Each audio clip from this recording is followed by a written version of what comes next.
Yeehaw, my sub will become done soon, frown.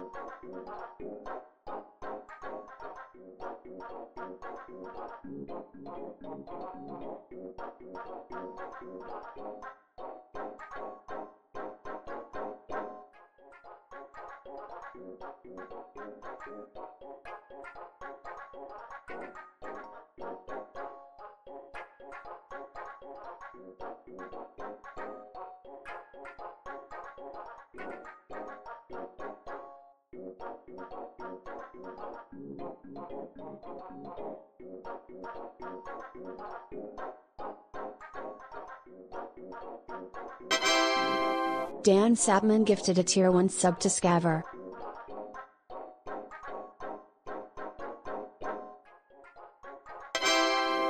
Dan Sapman gifted a tier 1 sub to Rufran.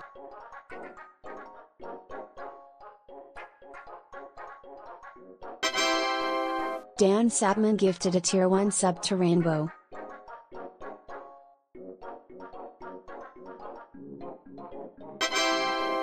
Dan Sapman gifted a tier 1 sub to Zuniner.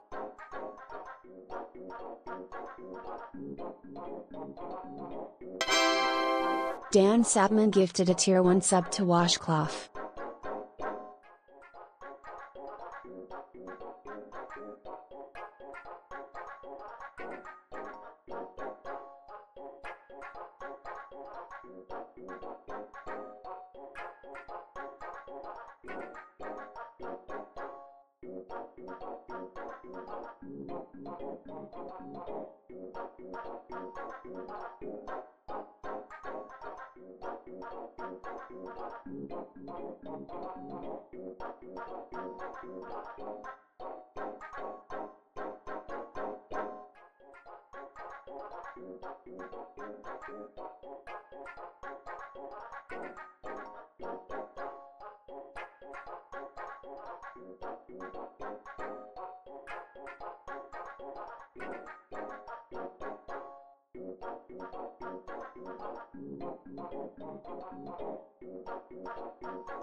Hello everyone.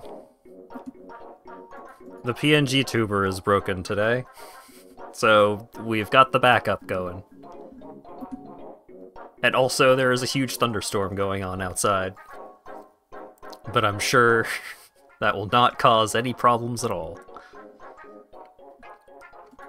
Hope everyone has been having a nice Monday. Hopefully you haven't been getting fooled by corporations for money! They're not in it for the gag, they're in it for the cash. Follow the money.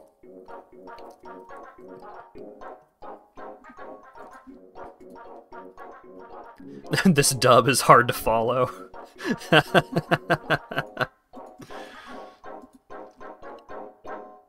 But yeah, it's been a bit of a day with tech problems. I started, my usual pre-stream testing, and the PNG tuber thing got updated so that it doesn't work right now.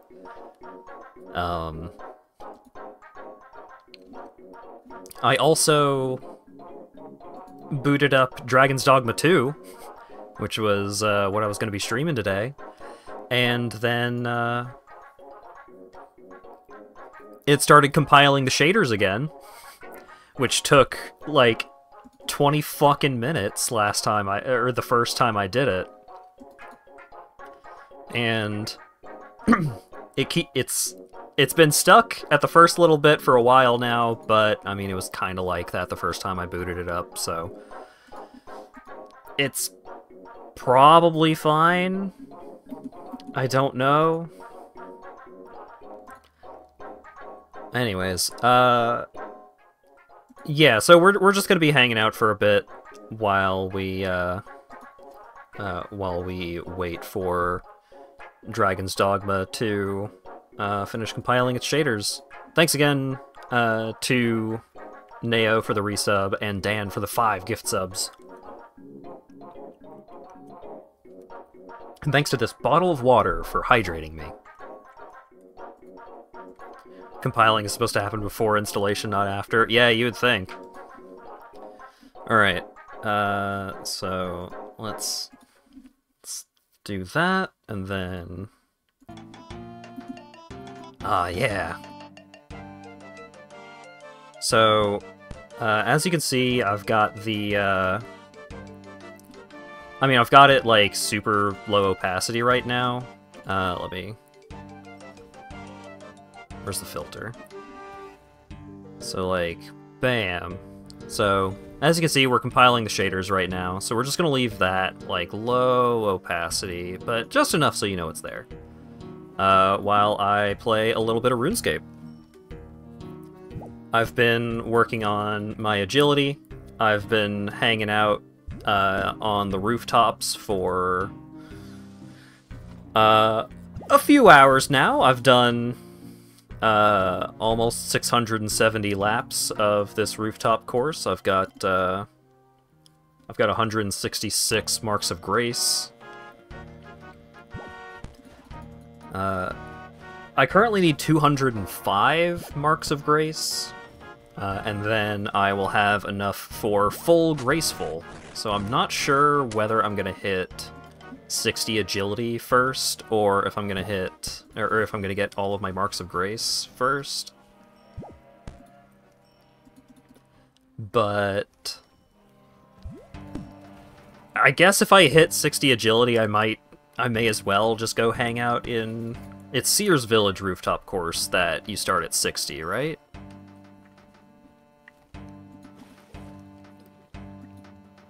I am not super well versed. I guess I could just check, right? Open. Courses. Yeah, so I get access to the Werewolf Agility course, but I think I need to do a quest or two to unlock that, and then I also get the Sears Village rooftop course.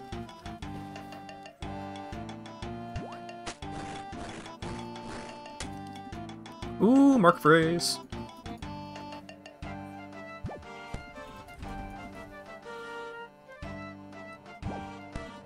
So I've got 167 out of 205. As you can see, I've already got my graceful top. I got the graceful top first instead of the pants because I'm an idiot and I forgot which was which.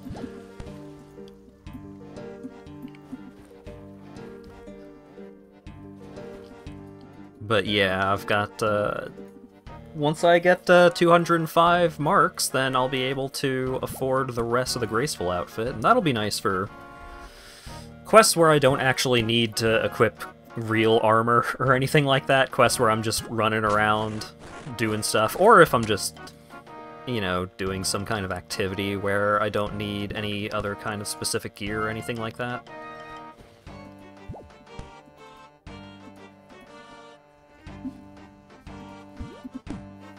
But yeah, I've just been working on training agility. It's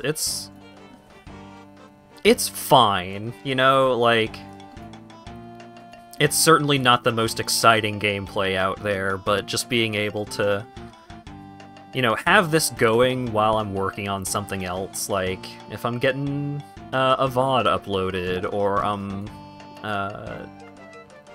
also because, you know, RuneScape is not super performance heavy, I'm able to just have whatever the fuck else going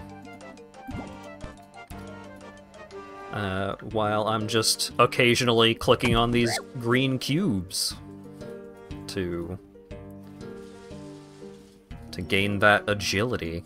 But also, in case you're not familiar with RuneScape agility training, so like, I'm using RuneLite, which is a third-party client, which gives you a couple of little extra nice UI things over the official client. But yeah, so the way that you train agility, for the most part, is you go to a rooftop course, and you just go through each of these individual obstacles over and over. Each one of them gives you a little bit of XP, but you get most of the XP for completing the course. Like, I got 11 from jumping from rooftop to rooftop, but 175 for completing the course. Little annoying when you fall off. Like, you can just fail obstacles randomly. And for several courses, you can fail the second to last obstacle, and then you have to start the whole thing over, so you don't get the completing the agility course XP drop or anything like that. It's frustrating, you know, Yep, there it is. Thank you, game, for demonstrating what I'm talking about. Yeah, so it's frustrating, but apparently, so one of the things they're doing they're doing a big project. They're referring to it as Project Rebalance or something along those lines, and they're just updating a bunch of little things about like training various skills and stuff like that. So one of the things they're going to be changing is they're going to be making it, I think it might be just like fewer failure points for agility courses, but I'm pretty sure the big one is they're just getting rid of failure points that are like right at the end of agility courses. So that way there is less wasted time of almost finishing an agility course and then failing right towards the end, and then yeah, so like failing there, that's not as bad as failing at the very end. Still sucks though. But yeah, it's been a totally okay grind. I've been working my way up.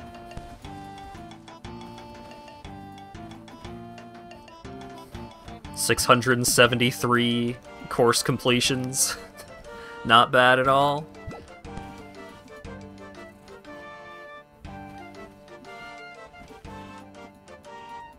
And my intention was I was doing all of this agility grinding so that I could just quest a little easier. Just getting around the world is a lot better, because with higher agility, your run energy... I don't remember if your run energy depletes slower, but it definitely regenerates faster. And then with the Graceful set, if you have all of the pieces of the Graceful set on, then it gives you like a 30% increase to your run energy regeneration. So you just get around the world a lot faster, which is really nice for questing. How many more completions do you need? I need 33 more completions to reach the next agility level. And I've got 168, so 205 minus 168, so that's 37 more Marks of Grace. I complete around 34, 35 agility course laps per hour, and I believe the rate for getting Marks of Grace in Canifis, which is where I am right now, the swamp town, I believe you get an average of like 12 Marks of Grace per hour. Something like that.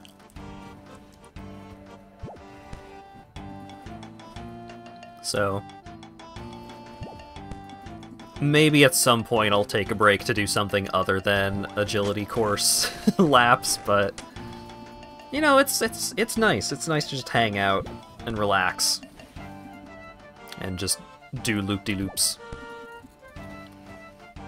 About one level every 3 hours. Not exactly, because every level requires more laps, and also I have most of a level in agility already. So I might not even finish this grind if I did nothing but this grind for the whole stream, which is why I'm thinking about maybe taking a break to do something else for a little bit.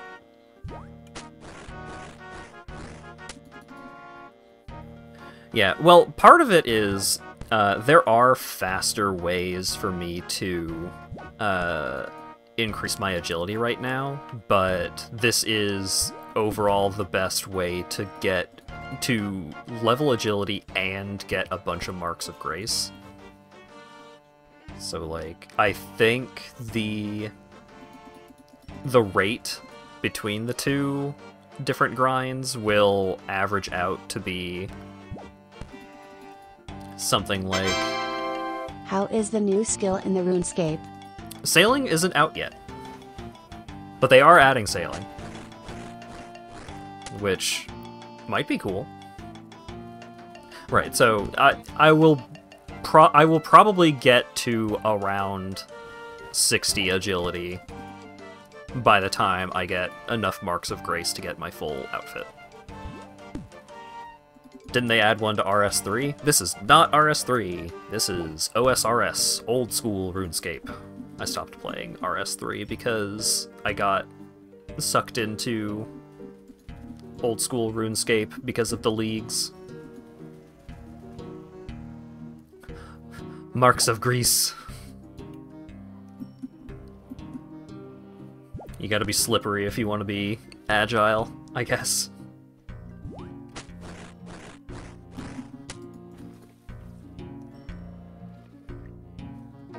I recall hearing that they are, like, working on necromancy as a skill for RS3, but they haven't been able to put it together in such a way that it's actually getting passed through the polls, because that's one of the big things about RuneScape, is that they try and add new content democratically. I believe it's less of a consideration for RS3 than it is for OSRS.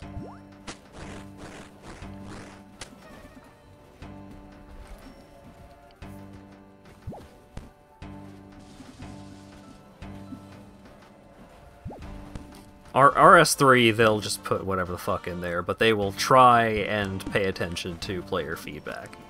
OSRS, I believe they have made it so they will not introduce new content unless it polls favorably with the player base.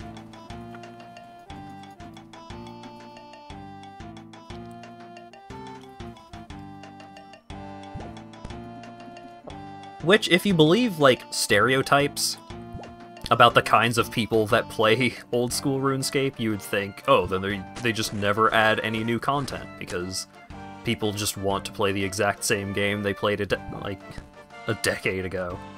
A decade and a half ago. But no, a surprising amount of new content gets added to OSRS regularly. So there are some things that... I believe that there have been quests that were introduced in RuneScape 3, and then they were ported to OSRS. Like, a version for old school was created. Doesn't mean there's no new content, it means the devs have to put in good content. Yeah. It means they have to, like...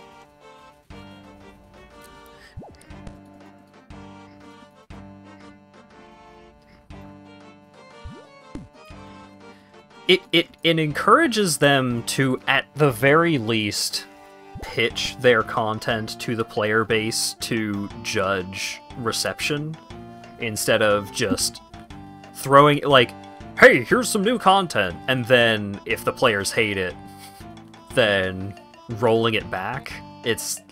They introduce it and pitch it, and then if the players think it might be cool, then they add it in.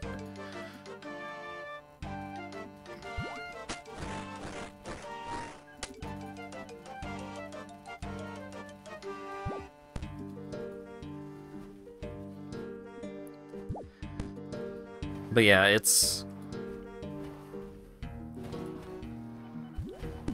a weird thing, but it's cool.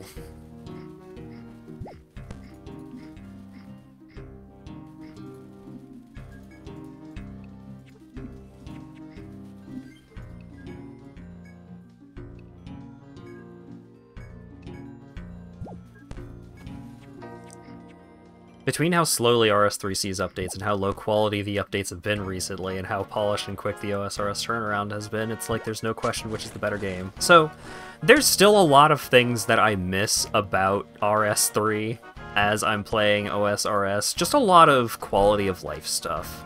Just the tool belt. I just want a tool belt. Give me a tool belt. Because... oh, goodness.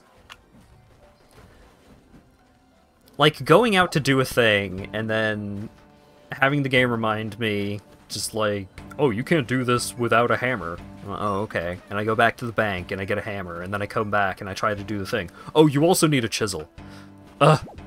I go back to the bank, I get the chisel. That kind of thing is just finicky and annoying.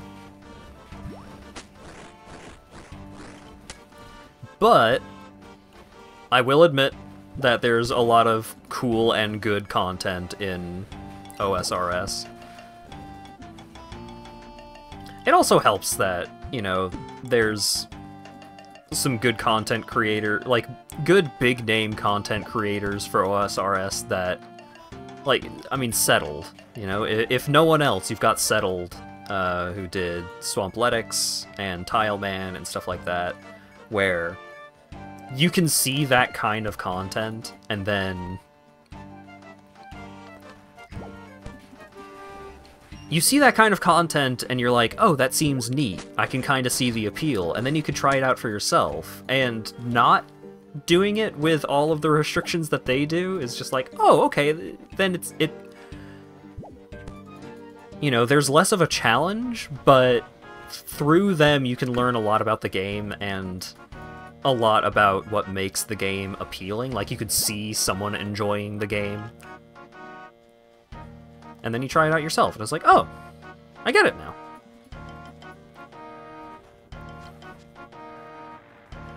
RS3 major content creation is non-existent aside from Protox. and Evil Lucario.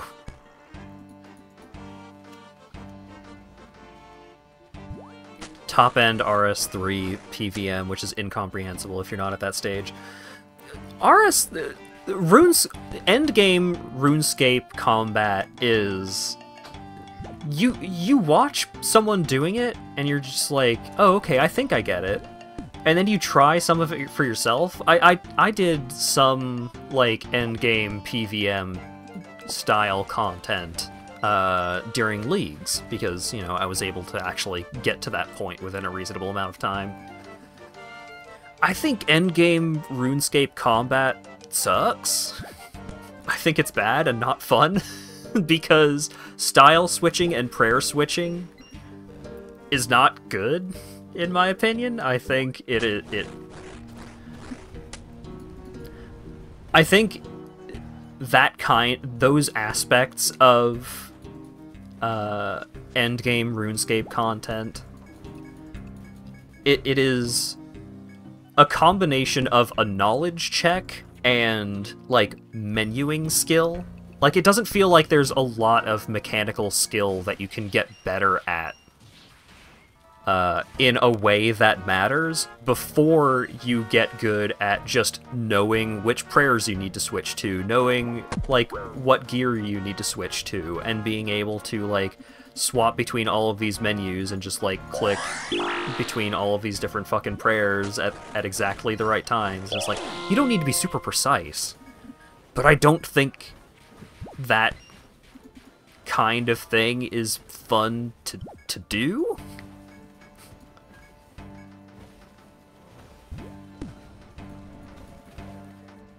Even though RS3 has keybinds, it expects so many more switches. Yeah, it's not... The endgame stuff for either game is not great.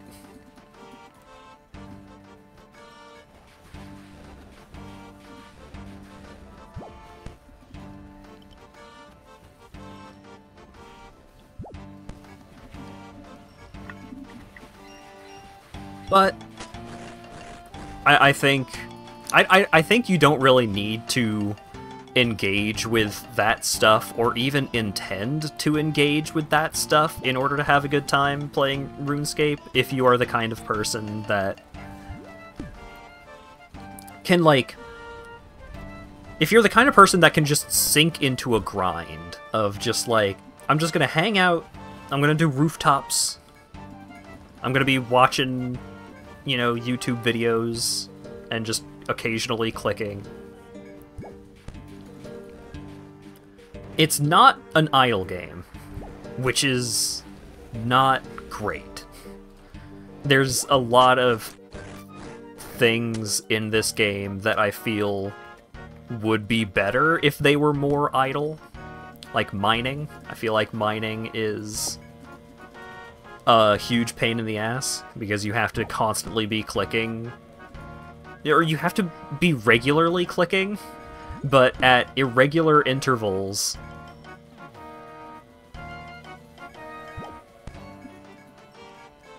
It's weird, it's dumb. It would be cool if there were more things in RuneScape that you could idle. I kinda understand why they don't want to make some of these things, like, full idle, but some things I am less understanding of. Why do they make you compile your own shaders? So, the first time that I booted up Dragon's Dogma 2, it was, like, first time startup thing of compiling shaders, and it took a long time. But usually, when you compile a bunch of shaders like that, just like first time startup, okay, understandable, this happens once. And then I booted it up before stream today, and it happened again! So I'm just like, fuck it, while we're waiting for that. While we're just waiting for that, we're gonna hang out and just play some RuneScape.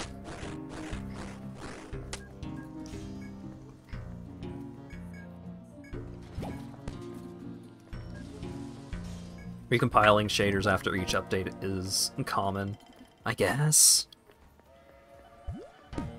It's taken a fucking long time, but I'm just not gonna think about it too much. I'm just gonna hang out, chat about stuff.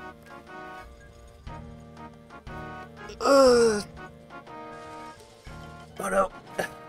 Foolish me. I started stretching when I could have been walking to the next point while I was stretching. Oh, did I leave one of my prayers on? Fuck. I have to find an altar at some point. Ugh.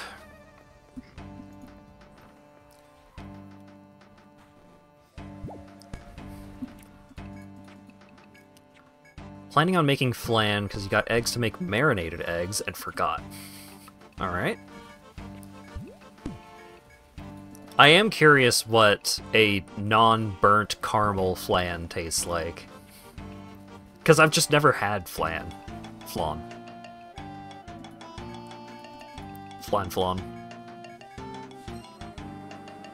Ah, yes, flan. Disgaea 1 character.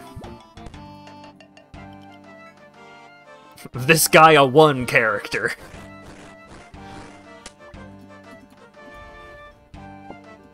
Flanbon.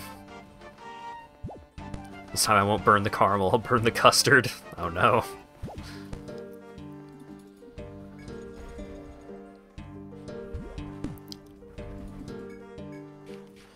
Angel Beam. I kind of wanted to get some of the DLC characters for Disgaea 7, but it's like $7? $7 or $8 for like 3 characters, which is unreasonable. But Dan gave me the cash to pick up Disgaea 7 during the spring sale, so I am going to be checking that out at some point. I don't know if I'm going to stream it, but I do want to check out Disgaea 7, because I think it still has some of the mechanics from 6 that I thought were pretty interesting, like being able to set up a fucking auto battle.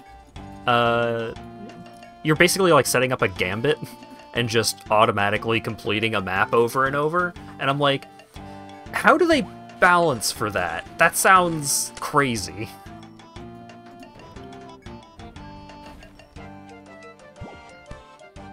Oh my god, you're on Disgaea 7. So you don't have to play every Disgaea to play the next one. But, having said that, I did finish 1, 2, 3, 4.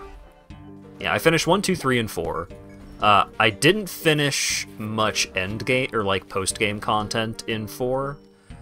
But I did basically everything in Disgaea 1, I did most stuff in Disgaea 2, and I did a lot of stuff in Disgaea 3. You don't understand, I have to see the stories. The stories are fun and interesting. I do think that Disgaea 1 is still the best story, or like the best main plot in any of those games.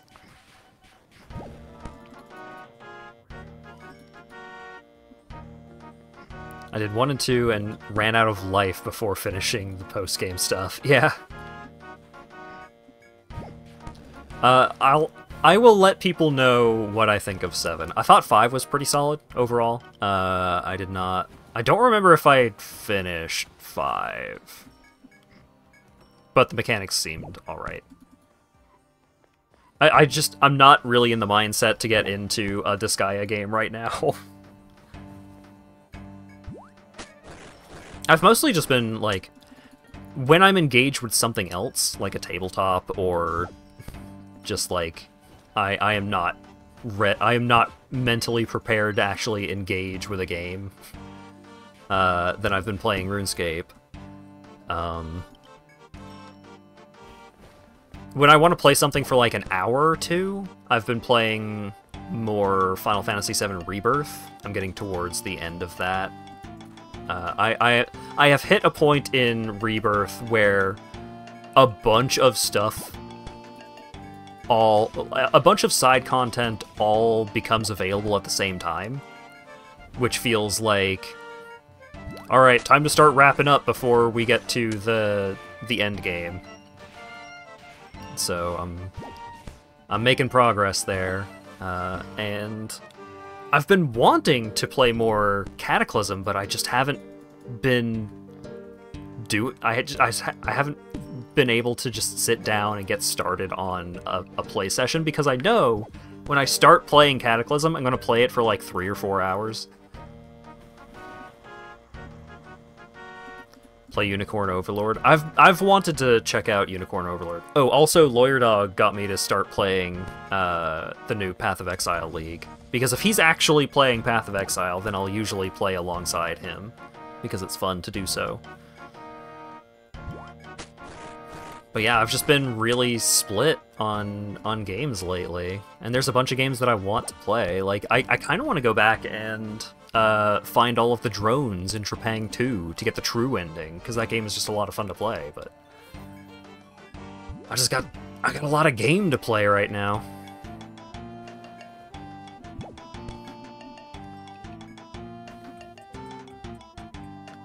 I made the mistake of deciding I was going to beat the must-lose plot battle in 1, which meant I went into Item World in Chapter 5. Yeah. Did Chapter 1, did Disgaea 1 have the Item World pirates? Or was that a thing introduced in like 2 or 3? I get so easily mixed up on... Okay, it was 2 that introduced pirates? Okay. It is so easy for me to forget which entry in the series certain mechanics were introduced.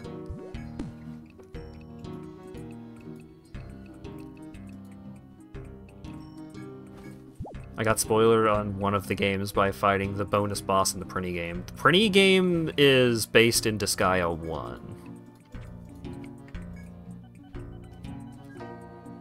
Maybe I should stream Prinny, Can I Really Be the Hero? Because that game is cool and fun. It's fucking hard, though. 2 had cool hidden rooms in the item world. Yeah, 2's item world was way better. A lot of really neat stuff they did with the item world in 2. But yeah, Unicorn Overlord seems solid. It's just, a lot of my brain space has been taken up by Cataclysm, and I just want to talk about Cataclysm, but there's so... I want to talk about Cataclysm in the context of, like, I want to talk with people about Cataclysm experiences. Like, I'm at that point. Yeah, 700 laps, let's go! I want to compare my experiences, but nobody else is playing Cataclysm. And I saw Sir in my server talk about, like, checking out Cataclysm, and he's like, well, I had to check it out because I heard Hat compare Bright Nights to Space Station 13. Space Station 13 is way easier to learn than this. And I'm like, you've played hundreds, if not thousands of hours of Space Station 13. And you are directly comparing it to your current experience. Like, how is that fair? And then instead of playing any more Cataclysm to actually see what the game was like, he started playing Space Station 13 again. Ah!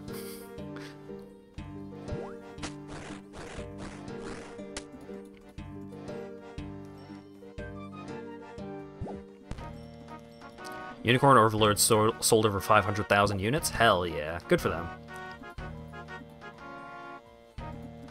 Hat wants to talk about Worgen and Deathwing. I saw a screenshot of a Worgen, like, the other day, and I'm like, damn, is that what they look like in-game now? They look fucking good. But even if it is ethically fine to give money to Blizzard at some point in the future, I'm not interested in playing WoW until I can be a Volpera Paladin. And that's all there is to it. Oh yeah, item world question mark. In Disgaea, inside of every single item in the game, including just like the cheapest consumable healing items and like the most endgame pieces of equipment, there's an item world. The rarer the item, the more levels the item world has. And what the item world is you go inside a procedurally generated dungeon inside the item, and based off of how much of that dungeon you complete, the item gets stronger. And there's a bunch of extra mechanics on top of that called civilians, and we don't have to worry about that, but there's a lot of complexity to, like, optimize your items in ridiculous ways by doing dungeons inside of the items. It's a lot easier to break 2 over 1. Yeah, I mean, in 2, there's the map with the Nikomadas, where you can just, like, fuse a bunch of Nikomadas onto each other, and there were, like, enemy level up tiles. So you just wait for them to get leveled up, to be just barely like way stronger than you should have access to, but just weak enough that you can actually capture them. And then you just do that over and over and over and over until you can capture level 99999 Nikomadas.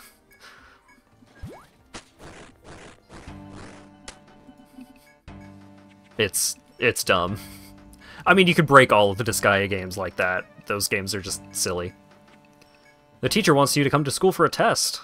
Sure, I fancy an exam. Oh boy, it's the dragon! Everybody's favorite. You've been slacking in your studies. Time for an exam. One requires you to find the next object in a pattern. The second type, you need 15 cards and a hint. Discover 3 cards related to the hint. What comes next? Those are fish, so fish. Find 3 objects related to... When you want to watch the world burn, that would be wood, lantern, tinderbox. Hell yeah. Examine the hint. Wizardry. So, rune, staff, pirate hat, helm. There's another rune. Got it. Well done! Here's a book of knowledge.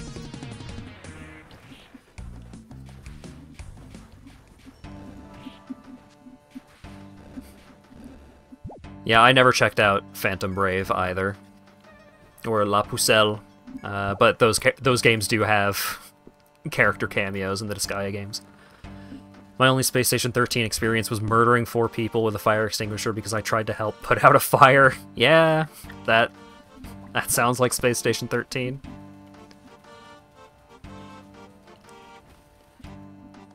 Space Station 13 isn't too hard to learn, but requires a wiki or a helpful friend. Yeah, but I mean, like, if you have a wiki or a helpful friend, then Cataclysm is just, like, do you know the keybinds? It's not, do you know the ritual required of, like, selecting hands, selecting intents, picking up items, putting items into hands, clicking on items, or click dragging items. There's just a lot of nonsense. As opposed to just like, no. If you press G, G is for get item. Capital G is grab.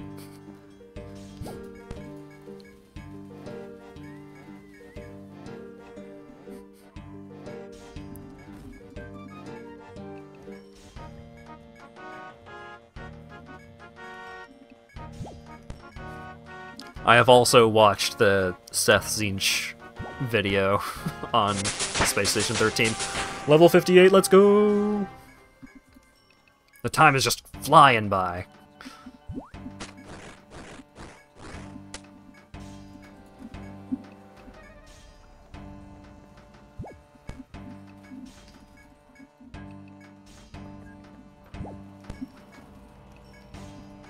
I have La Pucelle Tactics, but only got a few chapters in before losing interest. Yeah, I've heard that of the Nipponichi games, the Disgaea ones are the most well-known for a reason.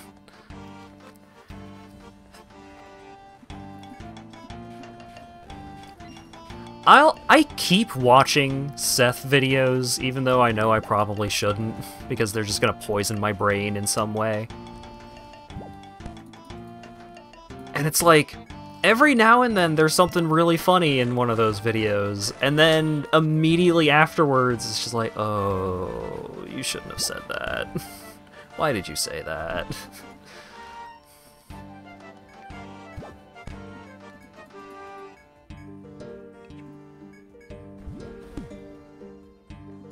Sir was surprised to see how many UI improvements there were the last time he played. Yeah.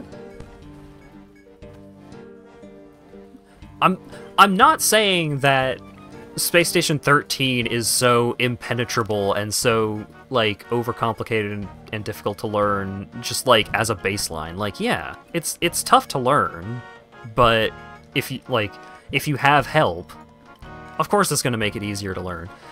What I was saying was, Cataclysm Bright Nights is very easy to learn. It's basically just learning keybinds. Like, the most finicky thing to learn is, like, sometimes it's just, like, the verbiage of, or, like, fundamental things, which is usually just taught to you in the tutorials, of just, like,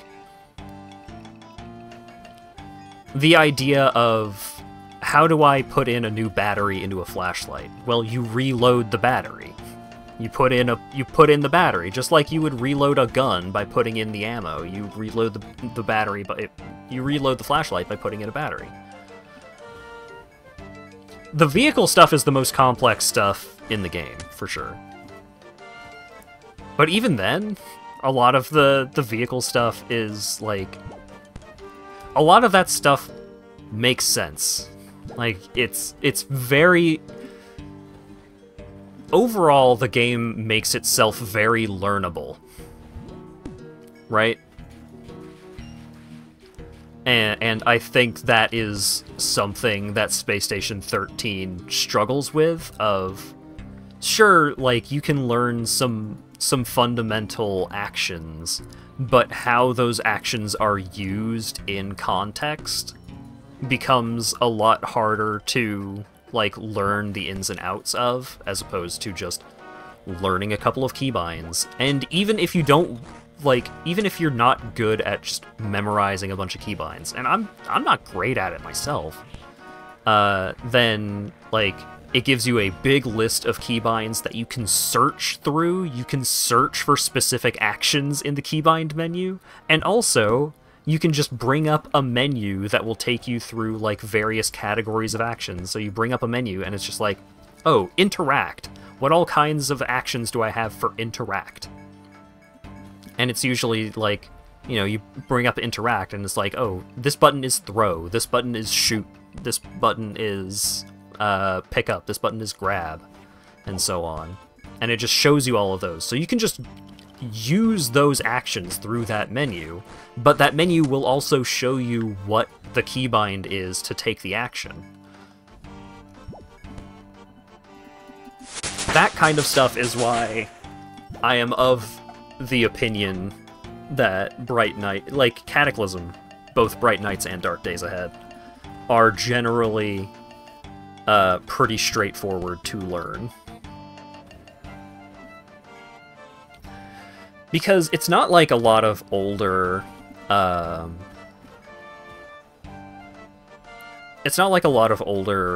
traditional roguelikes where, because the game is so combat-oriented, you, like, need to learn all of the intricacies of every enemy that you can come across and all of the gear that you find. You need to know which gear is actually better or worse than any other piece of gear, and so on and so forth. And all of that, like, all those layers of complexity that traditional roguelikes usually come with. Overall, the complexity from that stuff is flattened a bit and spread across other mechanics. Like, there's a lot more going on with, you know, crafting and survival aspects, you know, goofing around with vehicles, building up a base, and stuff like that. And if you get into Dark Days Ahead, there's, like, some of the mechanics have a lot more of that, like ludicrous depth and complexity of just... Dark Days Ahead has a lot of overcomplication in some of its mechanics.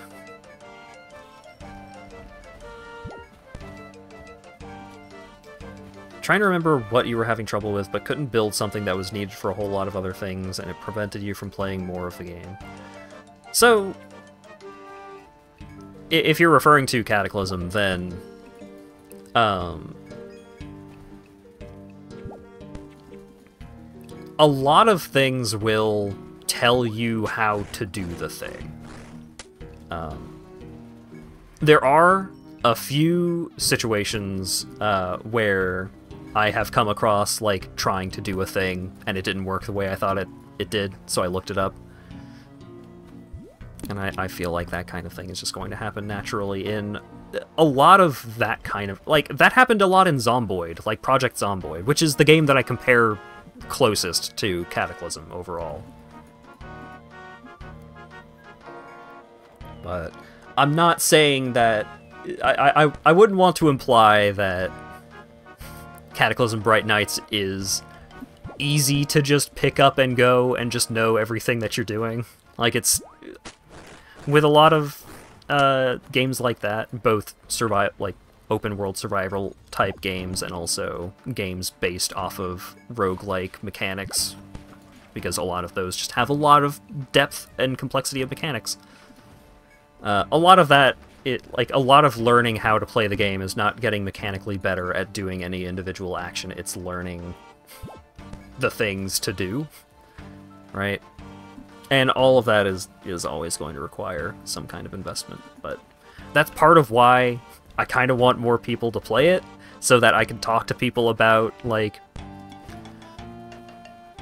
not just help people with figuring out various things that are going on in the game, but also learning from things that they do, of just like, hey, I figured out if you do this thing with this thing, then you can do this.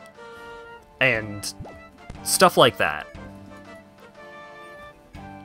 Because once you get comfortable with the game, it's so easy to start thinking inside the box. And once you're thinking inside the box, then you find... Like, you are less likely to find weird, funny, or, like, interesting, powerful interactions. And so on and so forth.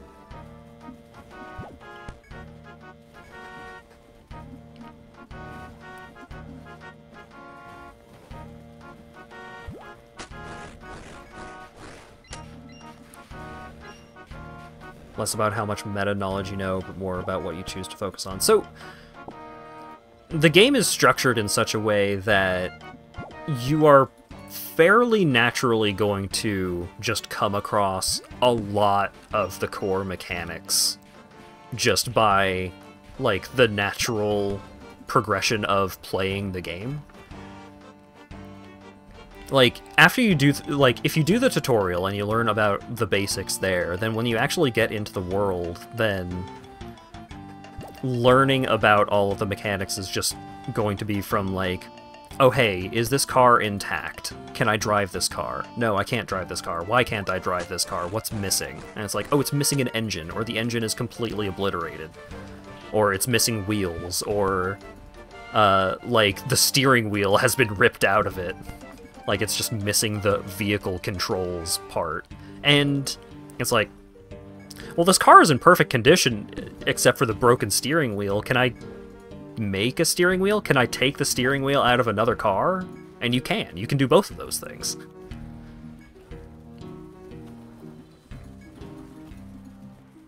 Or like, hey, I want to have electricity in my house. And it's like...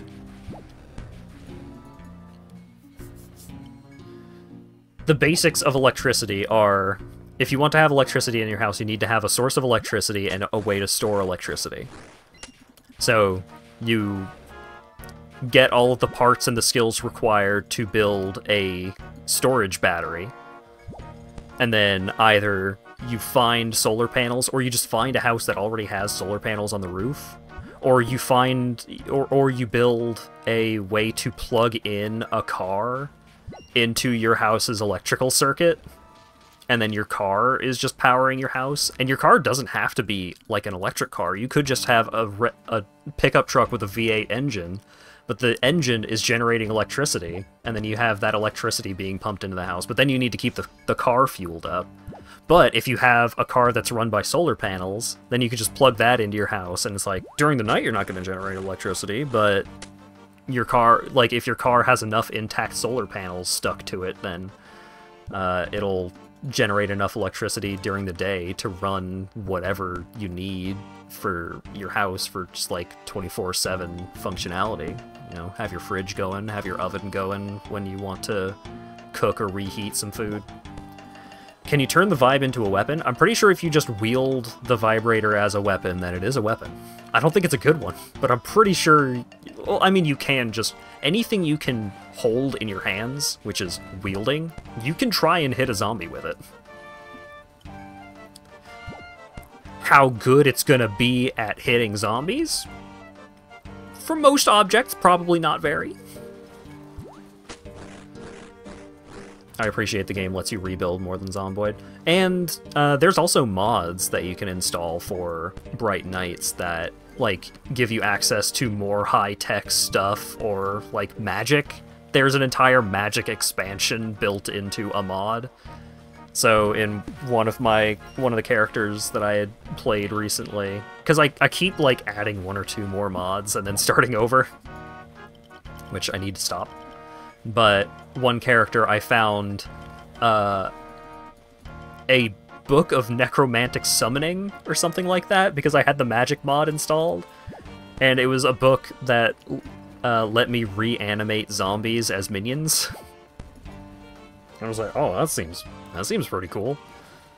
And in that same game, I was exploring a city, and one of the buildings was described as a wizard tower.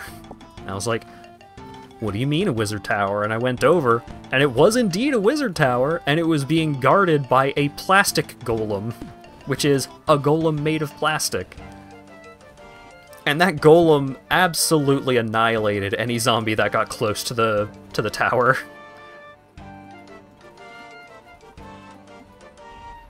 So, Bright Nights is much more focused on like the gameplay aspects, while Dark Days Ahead is more focused on realism type stuff.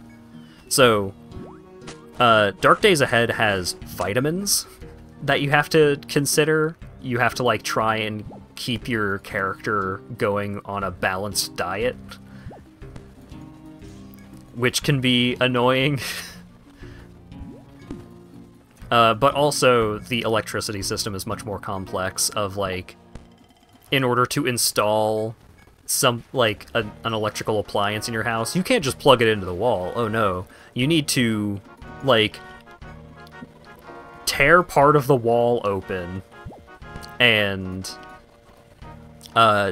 yank out the wires and then plug the appliance into the wires.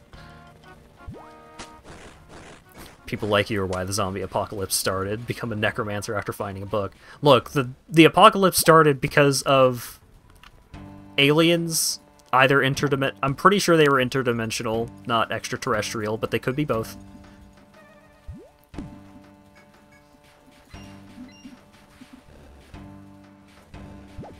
I don't know what Bright Nights is like. Yeah, it's...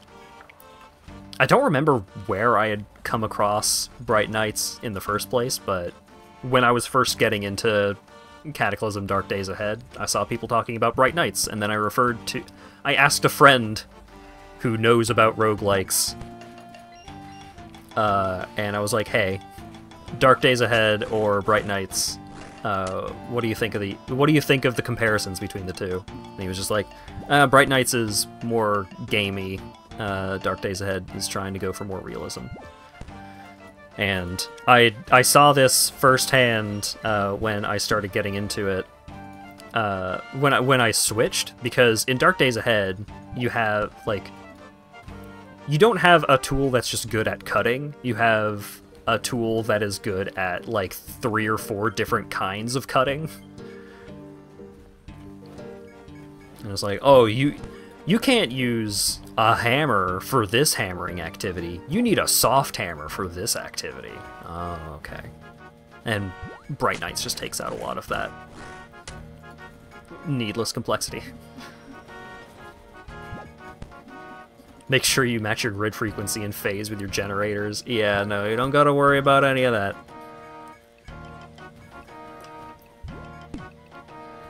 I think the big thing that I would like added in Bright Knights as it exists right now is a water system. I think Dark Days Ahead has some kind of water system, but like you can find water purifiers.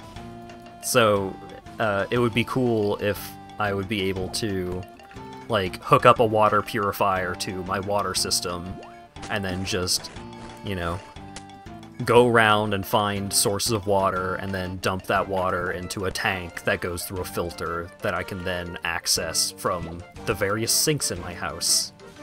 That would be cool.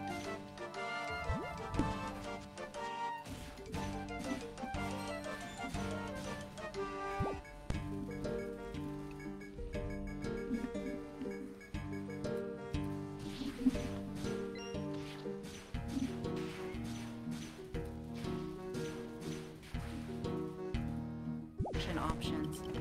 Building.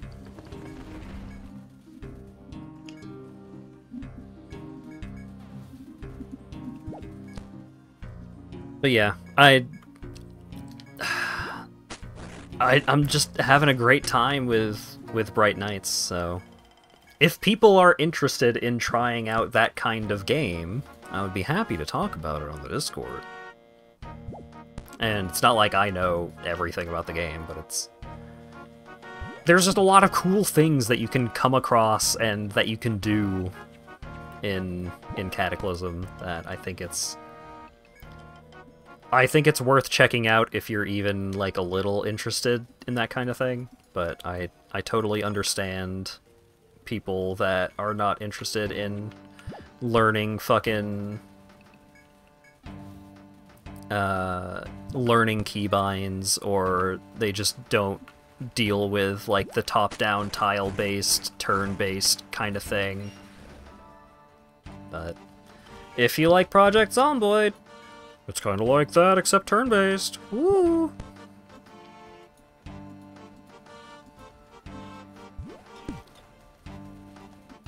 Load balancing, grid frequency, yeah, you don't gotta worry about any of that. I think one of the most interesting things that Cataclysm does in terms of its like core mechanics is the concept of like managing the volume of your items in addition to the weight. Of like, yeah, you can you can be wearing like some cool body armor and all that. But if you're just wearing armor, where are you going to store all of this stuff that you were picking up? And it's like, you can hold some of that stuff in your hands. Yeah, absolutely. But you're gonna run out of hands to hold stuff. Oh, you can drag a shopping cart along with you. If you really don't want to wear anything with pockets, or a backpack, or anything like that, but, like... It kind of evokes some of that, like, the idea of, like, that weird ludonarrative dissonance type thing of, like, when a Dungeons and Dragons type character is engaging in combat, do they still have their backpack with all of the stuff in it while they are doing the fight?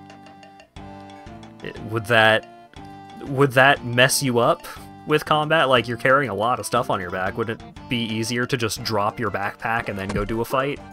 And it's like, in Cataclysm, yeah, like, you're carrying a lot of stuff, and then a couple of zombies show up. Are you gonna fight the zombies while you still have this giant duffel bag strapped to your back? It's easy. I have a much better time fighting if I just drop the duffel bag and then pick that up afterwards.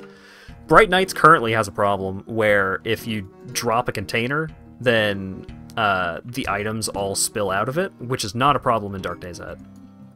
So there's ups and downs to either branch of the game, either fork of the game, I guess.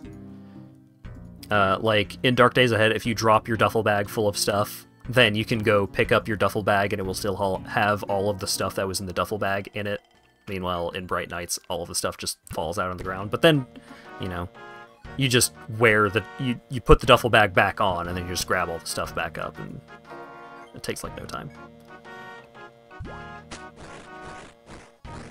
Outward addresses that. I'm sure lots of games address that. I've heard mixed things about Outward in terms of, like, it being a game that's actually fun to play.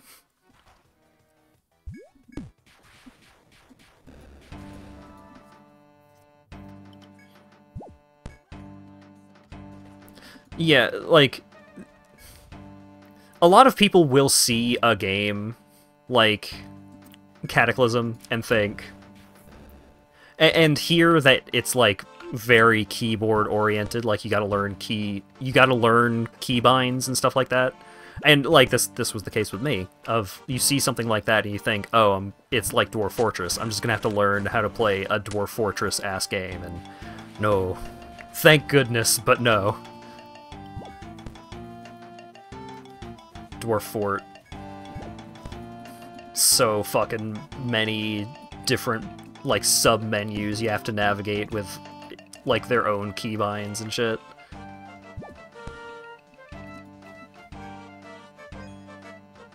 Did you remember to zip your duffel bag before dropping it? That's not a thing!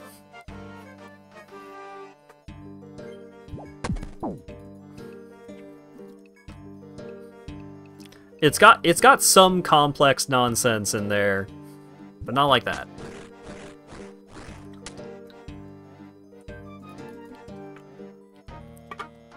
I did try the new Dwarf Fortress. The new Dwarf Fortress still has the same problems, except some of that stuff can be navigated via UI instead.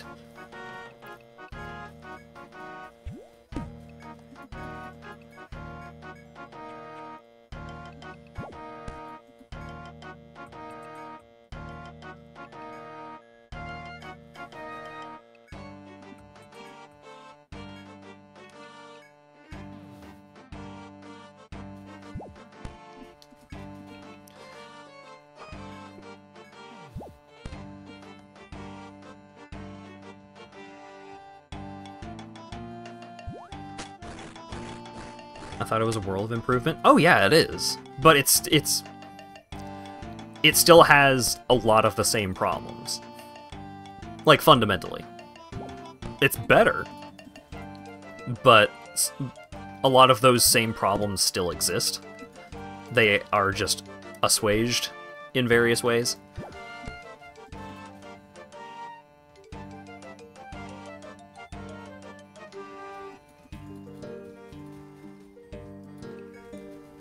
I mean, one of the absolute biggest improvements to playing Steam Dwarf Fort over original Dwarf Fort is just having, like, a tile set that is readable. Like, you could just look at a thing and see what it is and see what's happening. Like, that kind of thing is huge. Which was one of the things that I think is good about Cataclysm. Cataclysm, both forks of Cataclysm both have pretty good tile sets that let you see most of what things are. What they look like and what's going on.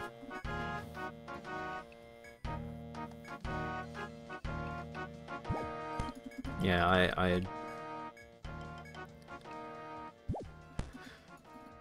I keep trying to get back into Caves of Cud every now and then.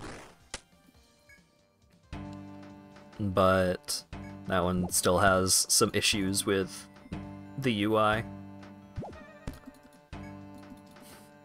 About ZZT. ZZT was before my time. Except for that one thing. And I watched Lawyer Dog play through that thing, so I don't I'm probably not going to go out of my way for it.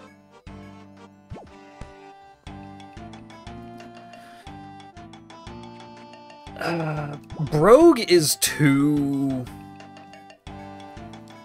Brogue is too traditional roguelike for me. It is too far in the, like...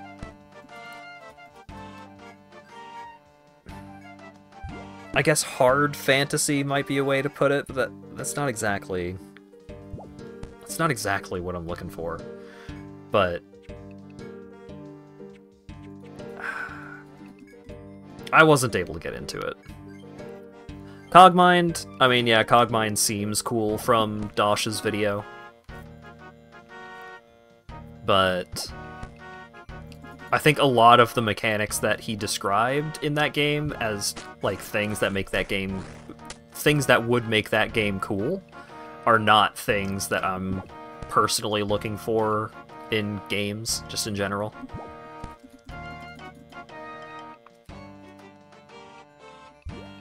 I'm sure that game is very cool and very neat and very fun, but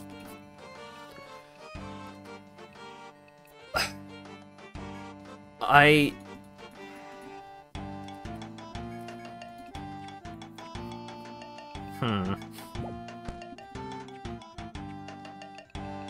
should try it. Like, I should try it.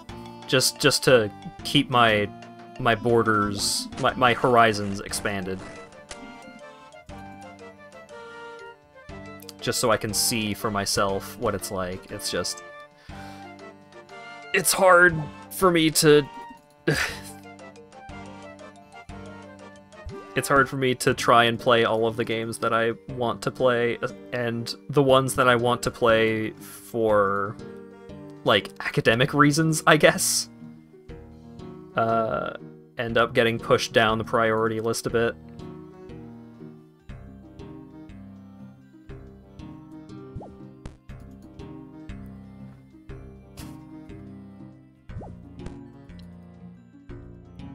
I should just play more games for academic purposes in general, though. I feel like I've maybe been... Well, no. I've been playing Cataclysm, and, like... that has been a hell of a lot of fun. That's been taking up so much of my brain space, so...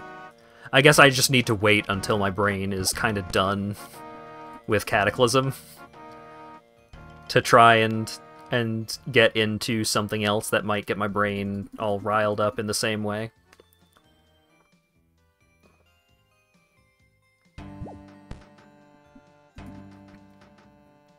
Trying to remember a top-down action roguelike. Yeah, there's a fucking lot of those.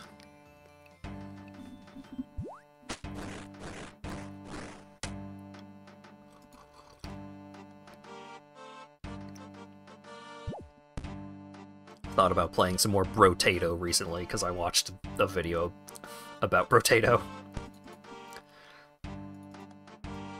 I went through and got most of the stuff in Vampire Survivors that I didn't already have. I unlocked all the crewmates, all of the crewmate characters. So many of those items are... So many of the Among Us DLC items and characters are... I think a lot of those weapons are bad. I think a lot of the Among Us weapons are bad.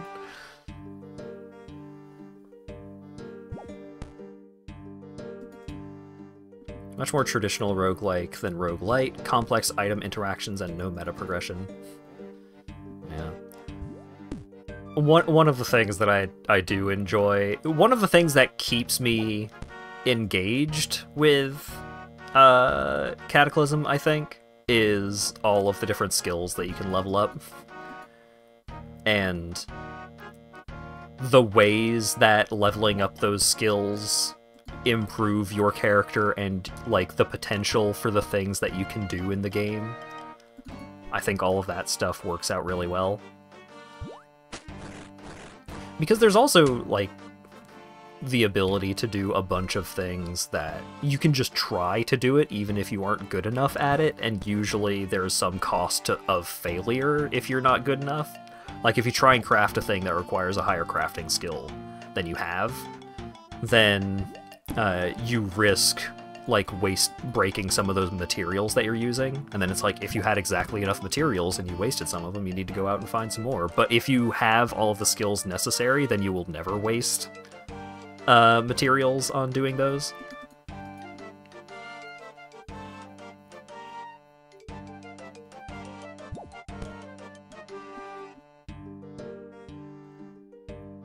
But yeah, I like leveling up in video games. I'm a sucker for leveling up and increasing skills and shit like that. If your game does not have any kind of mechanic like that, then... like... the potential for me to just naturally get into it is slightly lower.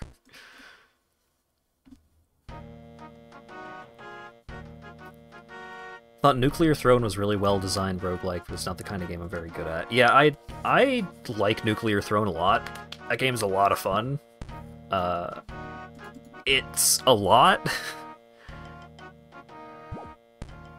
Just very high intensity, very mechanically demanding kind of thing. Which I enjoy from time to time. You know, I've been playing the Devil May Cry games, I was playing Trepang, like, I can be an action gamer. I love me some action games. It's just, I'm not always up for that kind of thing, and in terms of games that are testing my skill, I have a lot of other games to play of that variety that I haven't already played 200 hours of.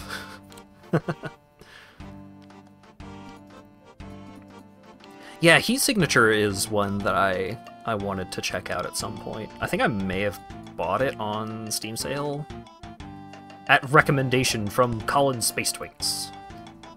Because even if I don't like all of the games that I try that they recommend interesting games. Like, Who's Lila? That was an interesting game. I didn't like it, but it was interesting.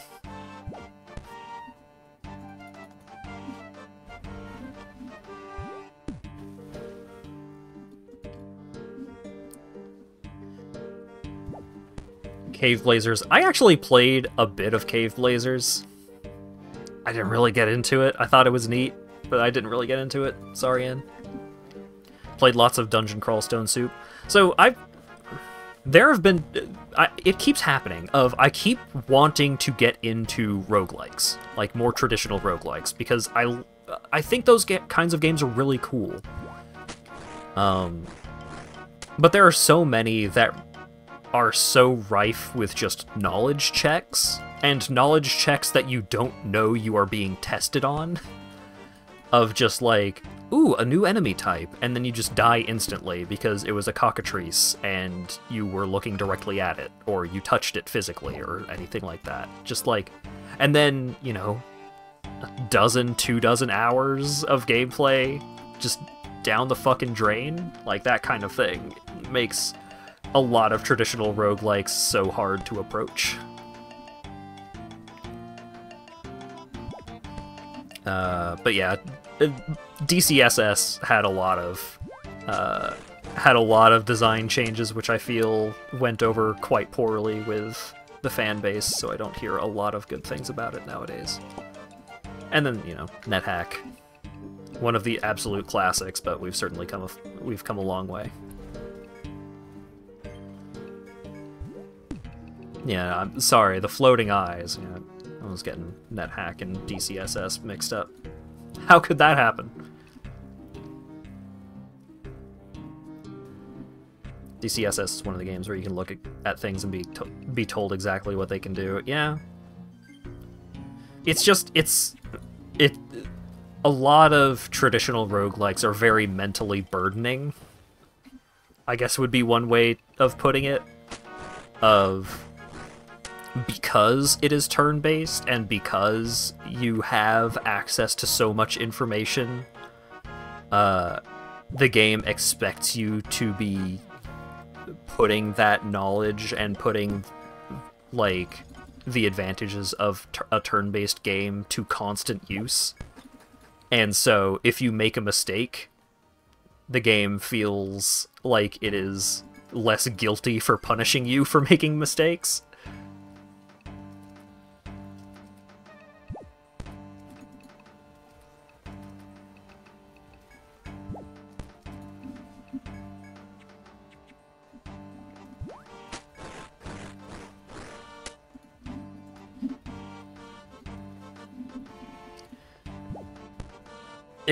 It's weird.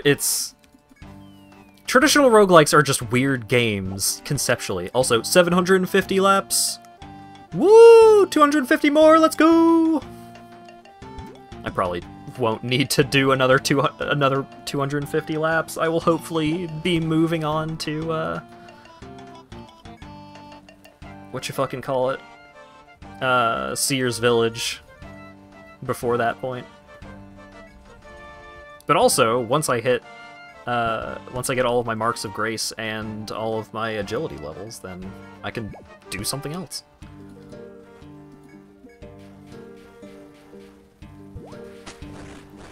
You can't wear a bag on your head in NetHack. I downloaded the source to add it myself.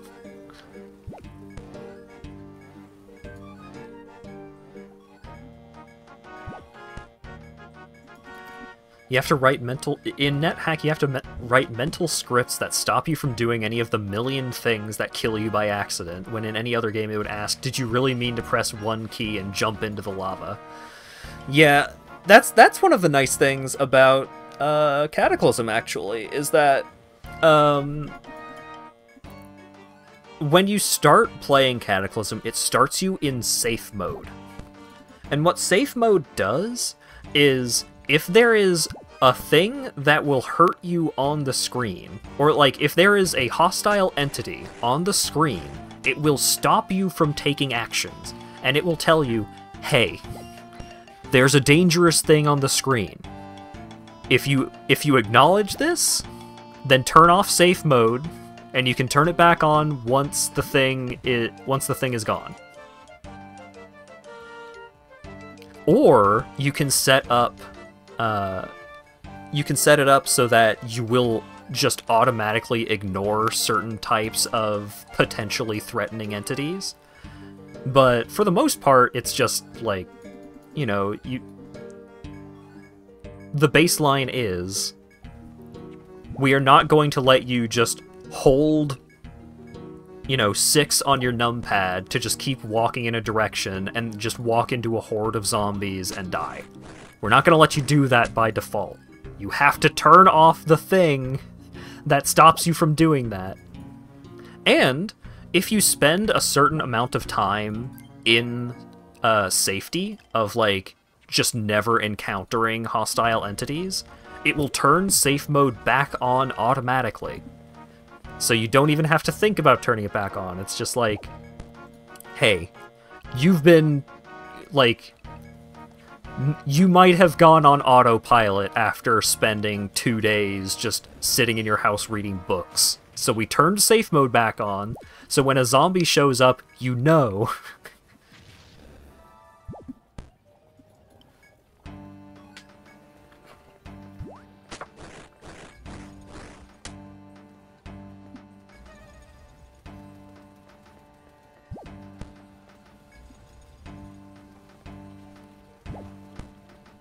Dungeon Crawl had a lot more safeties, but also let you write your own macros for the game. So I had things like, when X text appears, automatically drop a break that forces me to acknowledge that before you let me press any other keys. Yeah.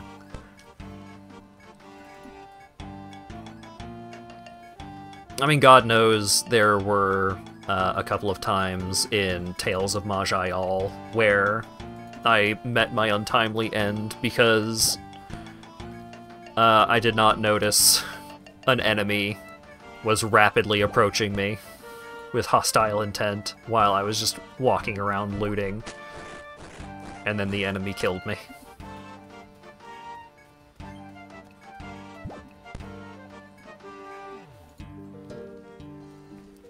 I still think in terms of like the absolute most fundamental kind of traditional roguelike of you are going into dungeons and fighting things, and like that's the driving force behind the game. I still think that Tales of Maj'Eyal is the best one of those. Because the baseline, like, the default difficulty setting is, we give you a couple extra lives. And I think more games need, like, more of these traditional roguelikes need to at least have the option. You know, Caves of Qud added in the ability to, you know, have a save and load system, so it's not permadeath. Because I get it. I understand why people like the permadeath kinds of games, but especially if you play a wide variety of games like myself, I'm just not going to get like so into your game that I am willing to put up with losing a dozen-hour character because an enemy got a really good crit on me. I need some kind of safety net, bud. I'm not playing on hardcore roguelike mode. I'm sorry. I'm gonna take the extra lives.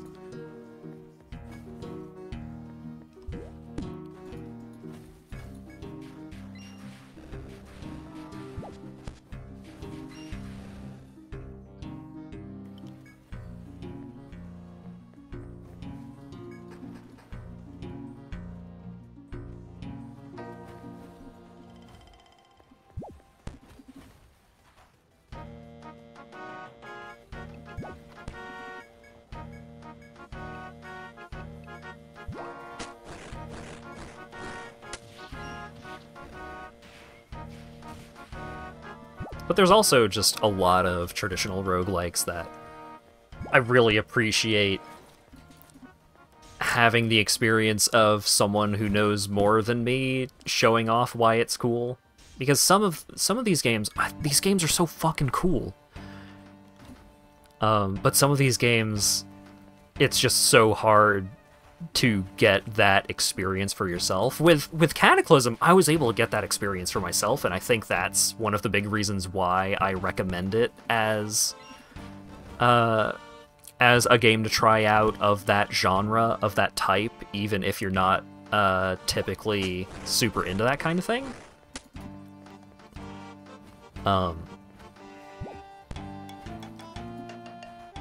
Because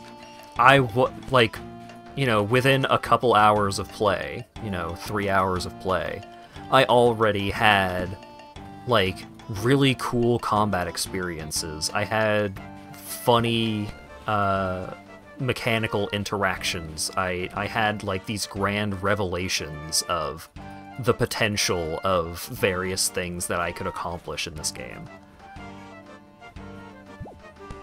I was able to experience all of that, like, pretty early on, and I feel like there's a lot of value in being able to, like, have cool shit happen and do cool shit, like, early on. Because then they hook you, right? It's not just knowing about all of the cool shit that you can do. It's having that experience of, oh, that was really cool. That was a really neat thing that I just did, and so I'm going to keep playing so I can do that more.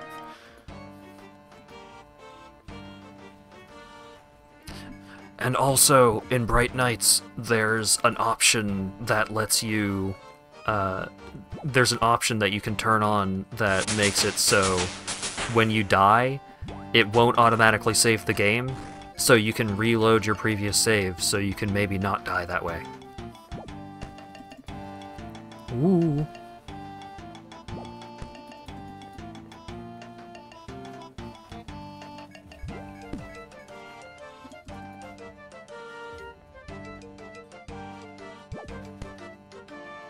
a hard part of permadeath is coming up with names for characters. When I am playing a more traditional roguelike like Tales of Maj'Eyal, or God, I've played so much more Dungeons of Dreadmore than that game deserves. Usually what I will do is, if I have a specific character build or like archetype, then I will have one name for that character, and then I will just increment that name for every subsequent attempt.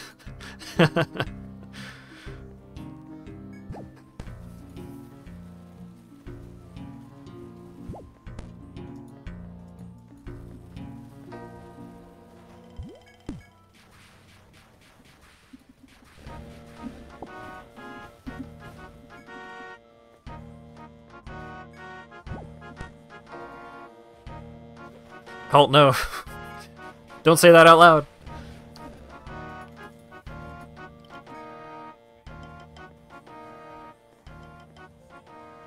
I used to listen to the radio as I played NetHack, so I got most of the NPR reporting team killed, because you would just name... you would name your characters based off of the names you would hear on the radio. Oh, that's genius! Oh, that's great. That's great, and also comes across as exceptionally 90s.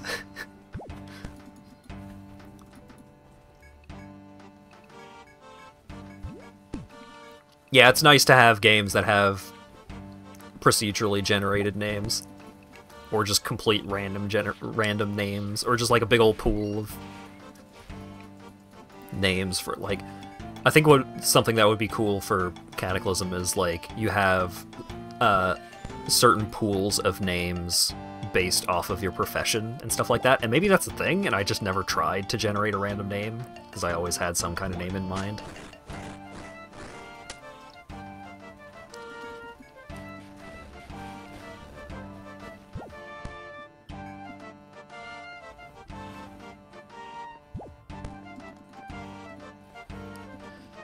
Still stream NPR on my desktop. I should partake in more educational things to have going, instead of like rewatching all of the Simple Flips race VODs that he did, or like the highlight videos of the various races of games, like blind races of games that he did with his friends, rather than just rewatching those, or rewatching the Chip and Ironicus Watch Dogs Let's Play. Maybe I should have an audiobook. Maybe I should have some kind of thing that's giving me something of value. But the problem is when I have something like that going, then I pay too much attention to it, and then I'm like more directly splitting my attention. And then I'm getting less out of both things that I am trying to do at the time. So...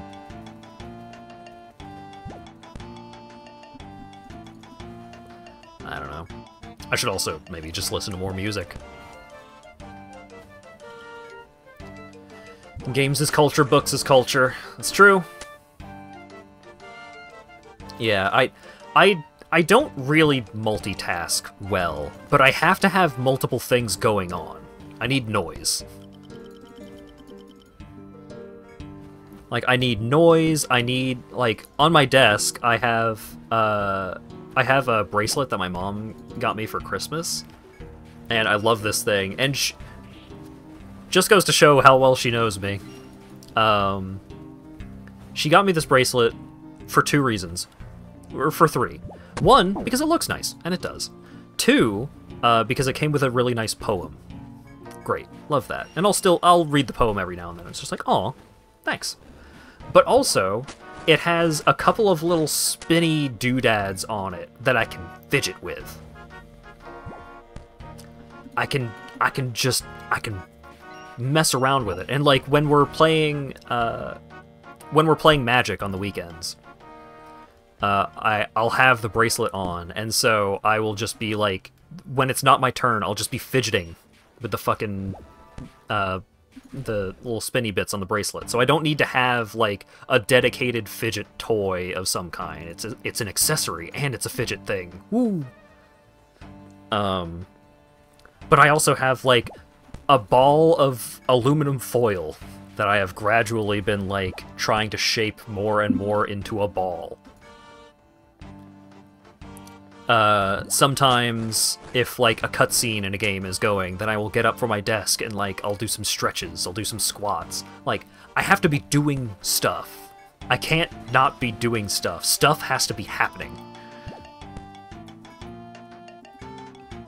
So, like, it's not that my attention span is shot, it's that, I guess, my need for stimulation is shot, in a way.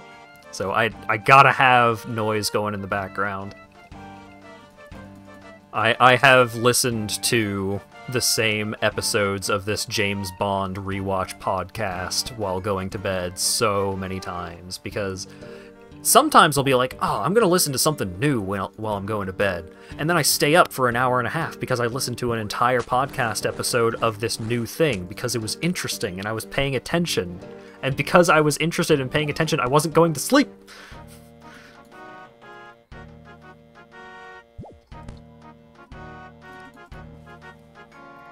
The stretches thing is something we should all do. That's just good health. Well, it has kind of been forced upon me because my lower back started hurting and just didn't stop hurting.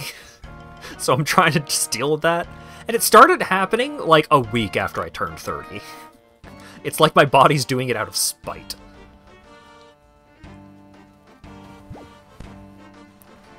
Fidget spinner bracelet. They don't spin, but they don't go. They don't keep a spin, but I can spin them around.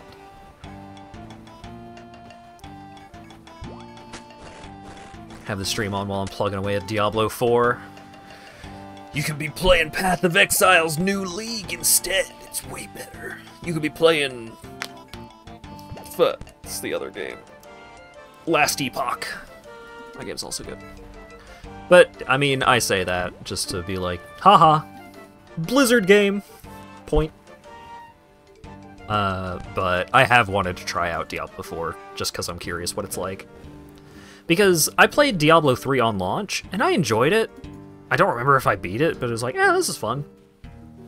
I went back to Diablo 3 for one of my early streams, back when I was doing the solo self-found series of streams where I would just play through an entire ARPG with no trading, no build guides I usually did for those streams.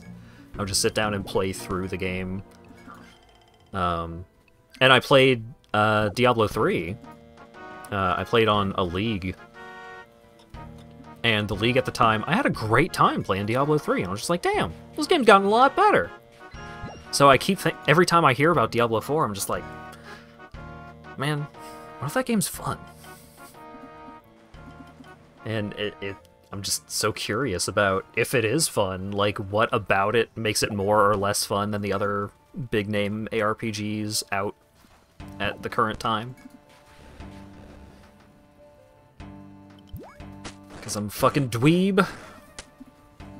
And I'll play video games for academic interest rather than just having a good time. Yeah, I saw your thoughts on it, and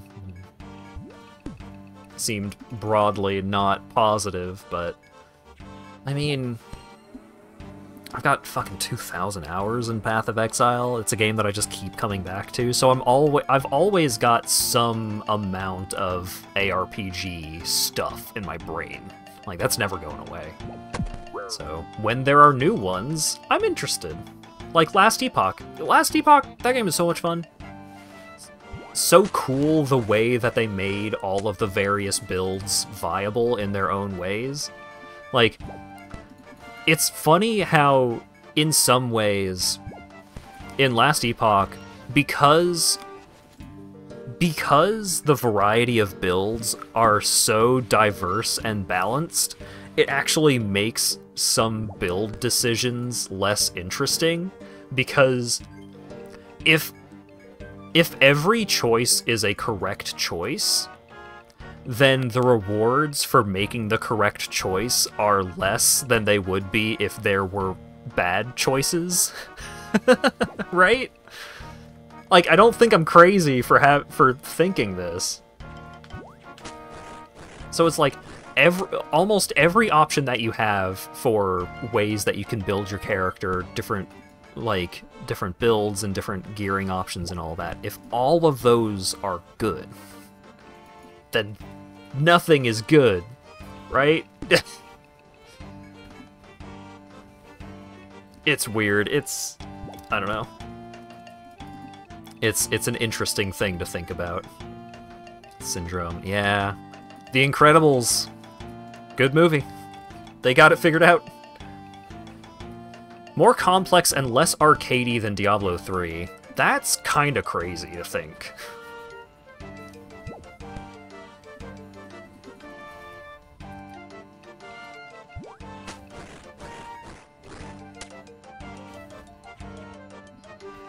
But yeah, I mean, I'm still not likely going to try it out anytime soon because, you know, giving Blizzard money, etc., etc. But I'm curious.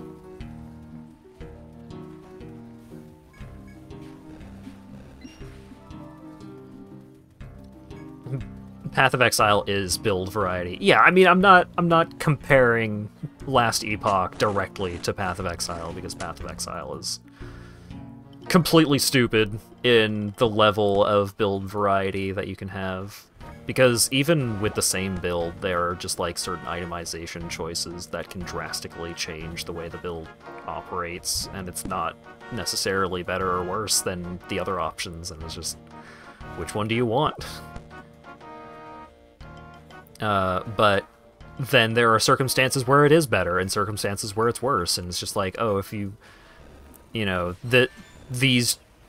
if you go with this version of this build, then, and when I talk about a build, I'm talking like a pretty specific kind of character design, right? In terms of mechanical choices. Just because that's how Path of Exile is. But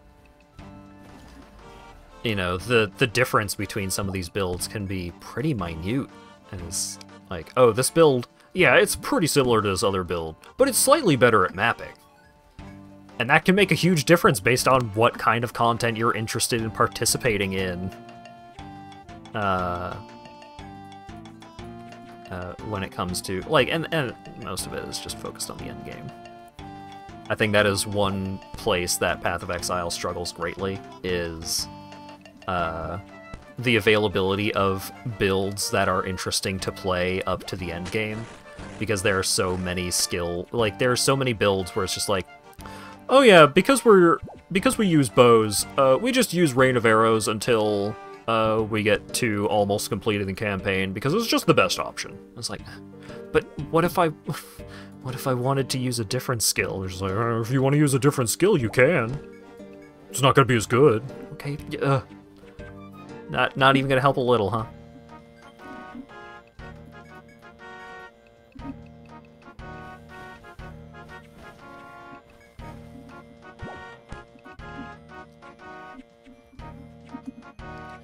D4 needs another 2 ability shortcuts. So that's another thing about Path of Exile, is when it comes to playing Path of Exile, I don't want to press a bunch of buttons. I mean, with Diablo and Last Epoch, the more passive abilities are still dedicated to their own buttons, so it's like, on this button you have an aura, and if you have that aura active, and you switch that button to not be that aura, then you will not have that aura anymore. Meanwhile, in Path of Exile, you can, like, you can activate an aura, and then it's just active until you die or deactivate it. As long as, like, the gem is still socketed into your equipment, right? But your shortcuts are no bottleneck at all.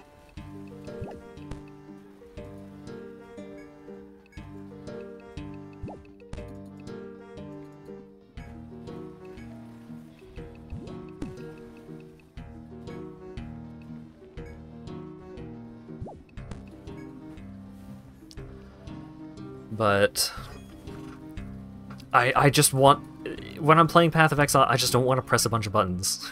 I want... And flasks are one of the biggest problems with that kind of thing. And one of the main reasons why I don't like having several abilities that I need to be actively using to make the build work. Because without certain items or certain, like, character builds, if you want to... You need to have a couple of your potions, your flasks, going basically at all times. And that means you are pressing those buttons regularly. And I don't wanna. I don't wanna press the buttons. I wanna have them go. And you can set them up to just go, but it's usually, like, kind of expensive to get those items just right, and this, that, and the other thing. It's like, ugh. What's great for me is if I can play Path of Exile one-handed. Then I'm living the life. Living the dream.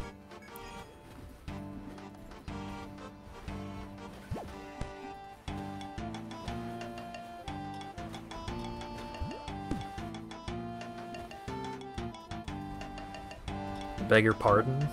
What? What do you think I'm doing with the other hand while I'm playing Path of Exile? Huh?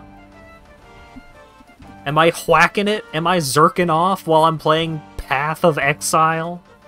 Have you seen what the characters look like in that game?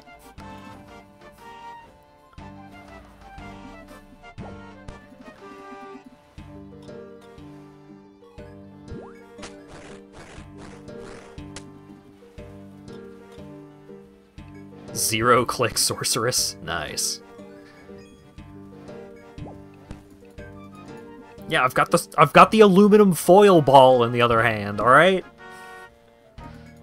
I've got the aluminum foil ball in the other hand right now. That's why RuneScape is a good game. You can play it with one hand.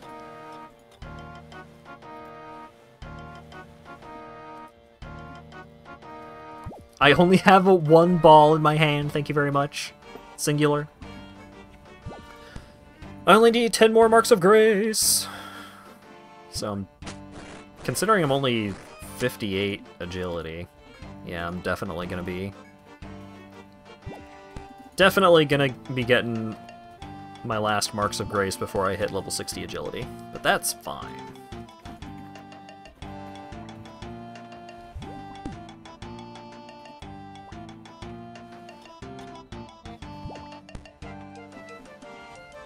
Zero click on enemies. Ah, I see. Oh shit, there's nothing. Hell yeah. I mean, what? Nothing. How is Doggo's Dogma so slow? Yeah, I don't know.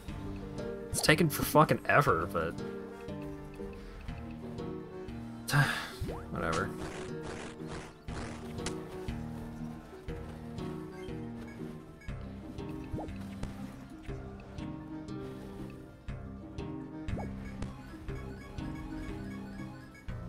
Is it still compiling shaders? Yeah. Still going.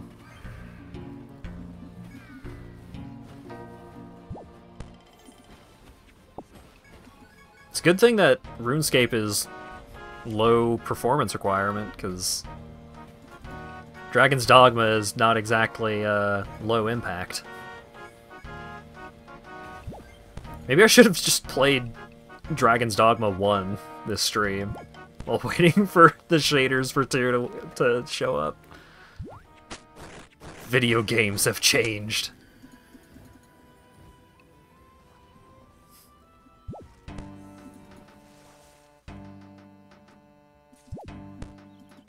Loading all of the cat ear mods. I was less bothered by the ears on the cat characters than I was by the lack of tails. But tails are super annoying to actually put on characters in video games. I understand why they don't give characters tails, but it still makes me sad. The game has changed with such a good track from the Tron Legacy soundtrack. Hell yeah. Was Dragon's Dogma 1 the one where your brother and all of your army ended up in jail? I don't remember that part. But maybe.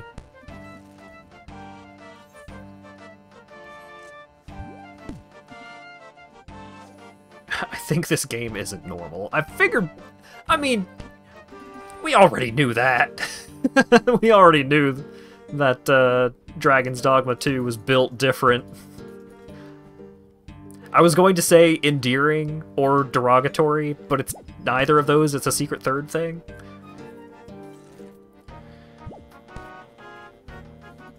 That's Mountain Blade Bannerlord. Hell yeah. God, that Bannerlord stream I did. I was trying so hard to rescue my boys, and they took my boys away from me.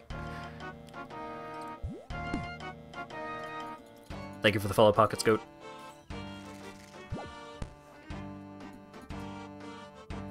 All my boys gone.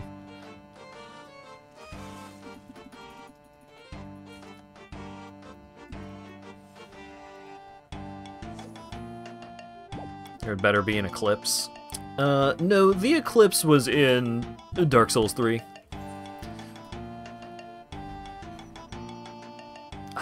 I've been thinking about Archthrones, the fucking Dark Souls 3 overhaul mod. I've been thinking about checking it out.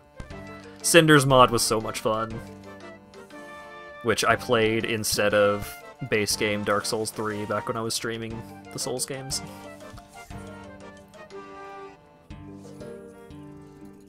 I have been sacked. All my boys gone. All my boys sacked. Back in my day, back in middle school, getting sacked was when you would get hit in the crotch.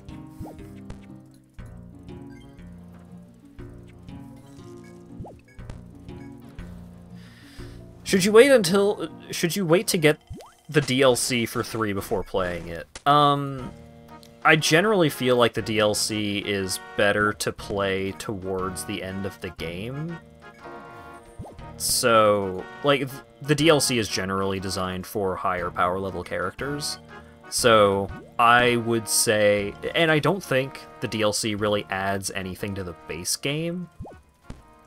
So I would say, play through Dark Souls 3 until you get, like, close to the end of the game. And then, if you have been enjoying it up to that point, then get the DLC. The first DLC is okay. It's not bad. But it's kind of annoying to play through, and the boss is kind of annoying to fight. But the second DLC, fantastic. Like, the Ringed City is so much fun. And has one of the best fights in a Dark Souls game. The fight against Slave Knight Gale is one of my favorite Souls boss fights.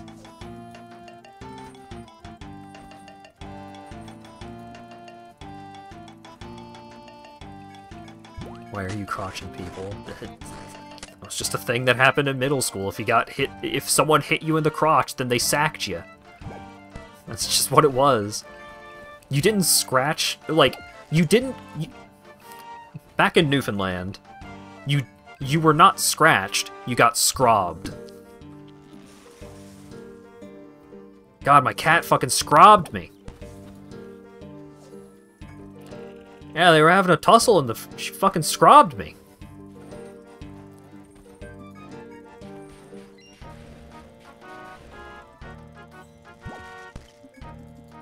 Oh yeah, the DLC also has a super cool dragon fight.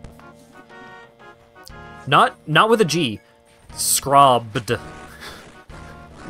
B. And I never learned how to actually spell it.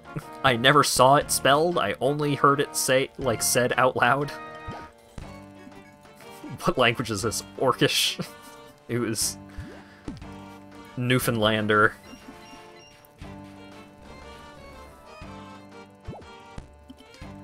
You scrobbed your CD. As a noof, you rarely heard this one. Yeah, I think it was like very specifically a particular point in time, or maybe it was just, like, the people that I knew that it was a word amongst. I don't know. As far as Noofs go, I was a city boy. I lived in St. John's, so... I don't know if you live around the Bay or anything. But... Oh, if you are a Noofy, are you familiar... You're a townie as well? Okay. Are you familiar with the concept of the regatta roulette? I don't know if this was a thing specifically amongst my friends, or if it was a more common thing.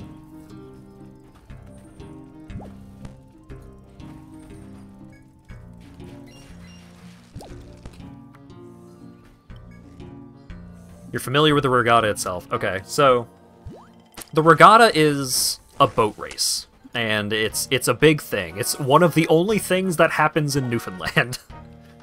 So it's a big deal. You know, usually they'll have music performances, they'll have, you know, it's like a carnival kind of thing. And it's all surrounding this boat race.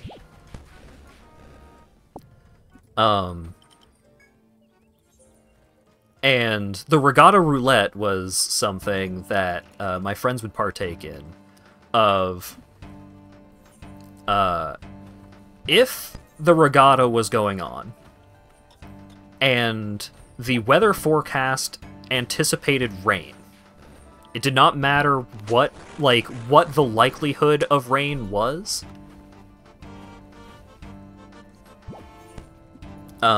If there was a forecast anticipated of rain, which was most times that the regatta has been held, it rains during the couple of days that the regatta happens, most years.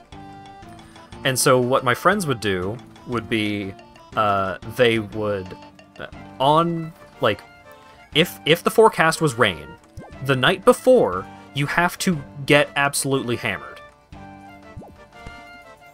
You would just drink all night. And then, if the regatta goes ahead that day, like, it doesn't get rained out and delayed, then you have to go hungover. And that was the regatta roulette. I don't know the origin of this tradition. I have no idea how it happened. Why? Something to do, boy. It's just something to fucking do. 'Cause there's not a lot to do in Newfoundland.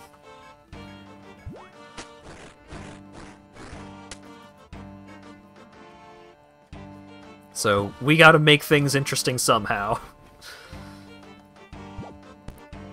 I did not live in Newfoundland during the college years.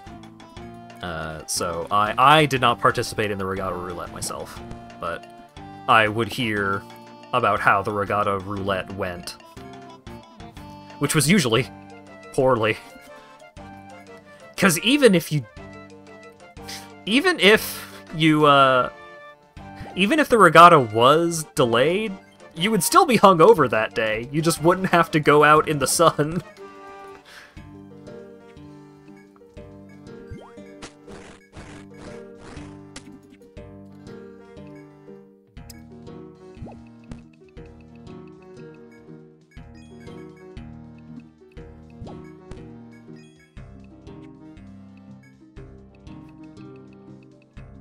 Not a drinker, yeah.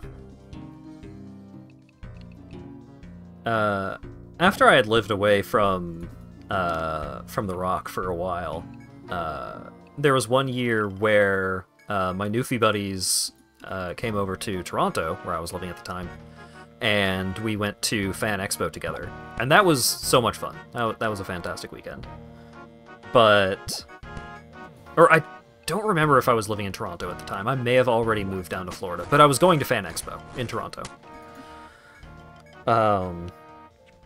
So me and my friends had we were having a great time hanging out. You know, everything was going great. And then me and my friends went to a bar. And, like, the food there was fantastic. But there was drinks.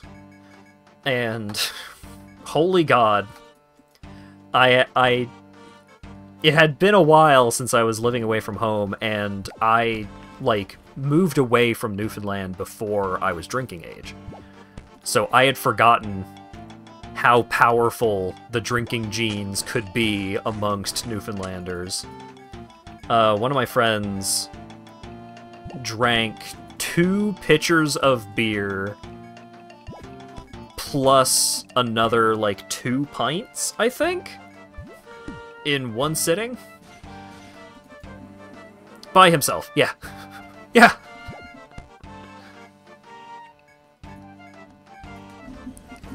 Yeah,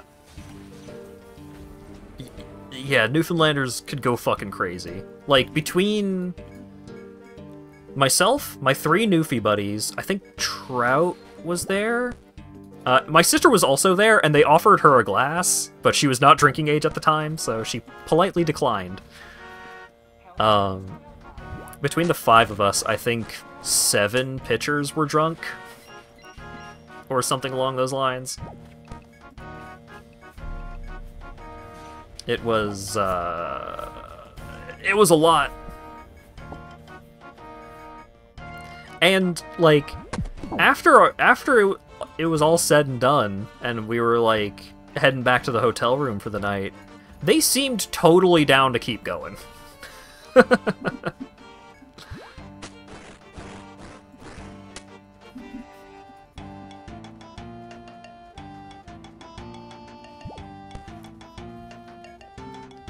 Like the dumb St. Patrick's Day traditions you heard rumors of at your old university. Some of them included words like biohazardous. Great.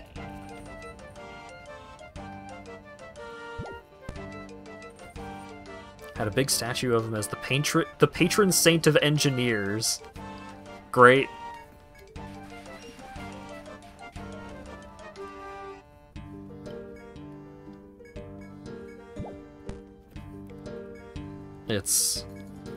Yeah, college kid traditions can be buck wild. I never really got a hold of any like big traditions amongst students at Full Sail. And I think part of that is because the programs are accelerated and they just go... It's 2 years, but there's no summer break. So it's like you're just going straight through all year. You get you get a 4-year bachelor's in 2 years at that program. It's crazy. But I think because the program is so accelerated, like less of a culture builds up amongst the students. Like, the school itself definitely tried to nurture a culture of being hip and cool and fun. Because it was primarily a media school, like, a lot of the biggest programs were...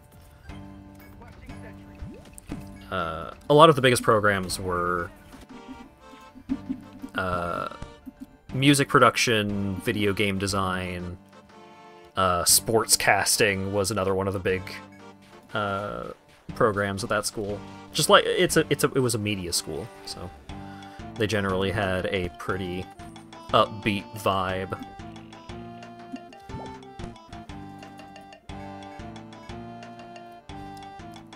Buildings had to put up signs banning shillelaghs every year. I mean, a shillelagh is just a club. That's just a melee weapon. That's not something you're supposed to be hauling around.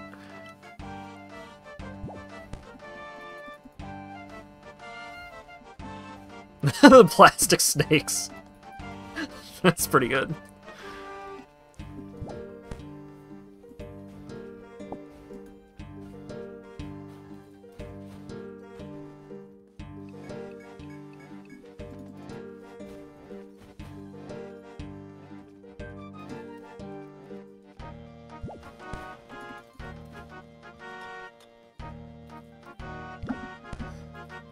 One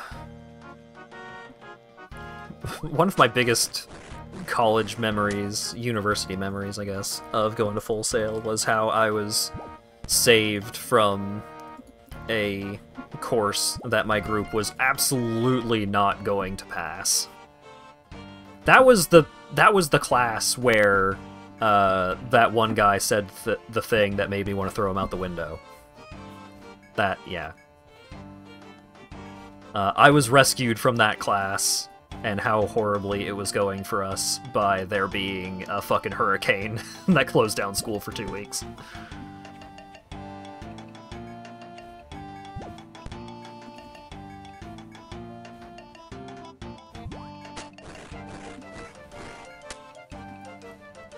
At an event celebrating graduation run by the Explosives Engineering Department. Very Asplosions story. Where they'd strap explosives to anything you brought them, like textbooks of classes you hated or furniture. Fantastic. Oh, you know what? Hang on. I should get a picture of this and share it with the class. I hadn't really thought about doing so before, but it's as good an excuse as any. Oh man, this thunderstorm is popping the fuck off. 59 agility! Woo! One more level.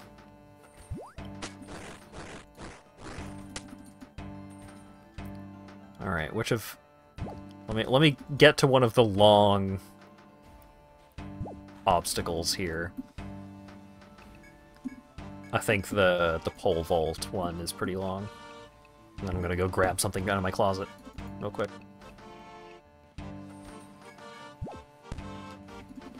Aha! Go, go, go!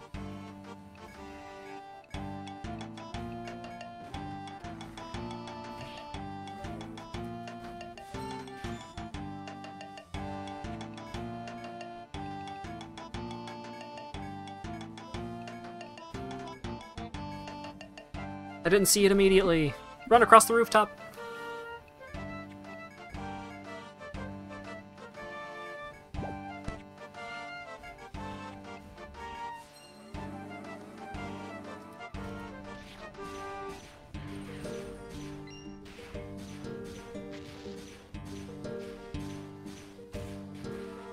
Still nothing. Hop off the roof and then climb up the tree. Go, go, go.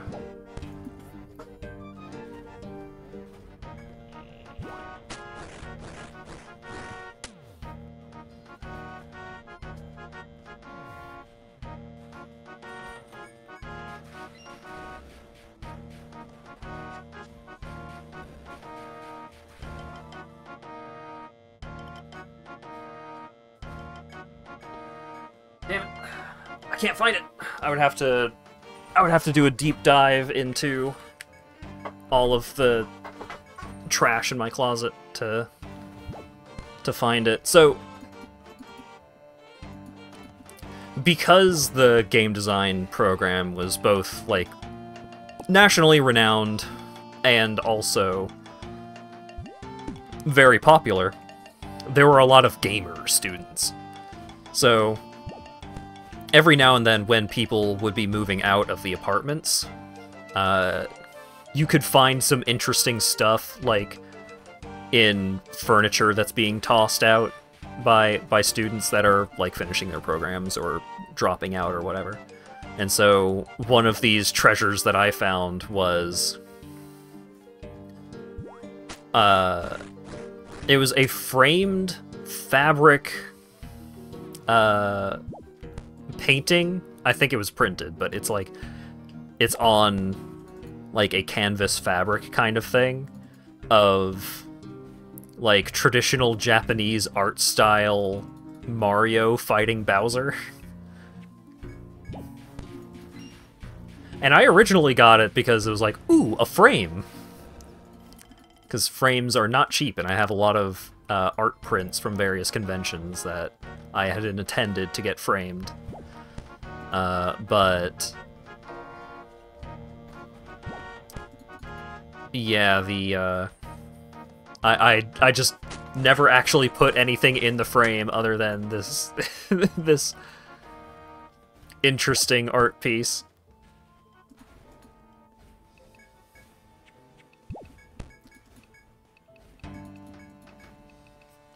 They would beat the rubber snakes with shillelaghs until their heads came off. Oh god. You were supposed to chase them out, not beat them to death. Miss the AI competitions of your old school. The shirts of those make up a third of your wardrobe. Oh boy.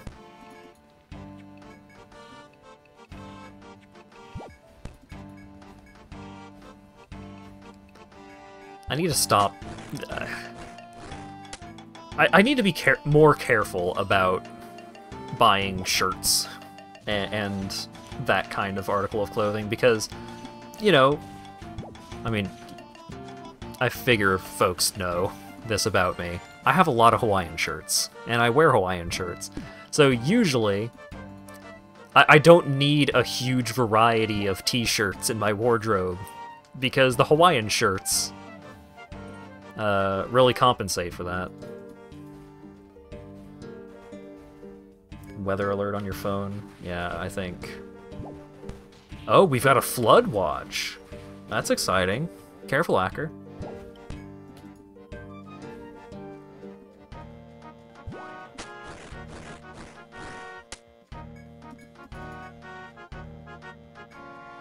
At least it wasn't a tornado warning. Yeah, I'm not a fan of the tornado warnings.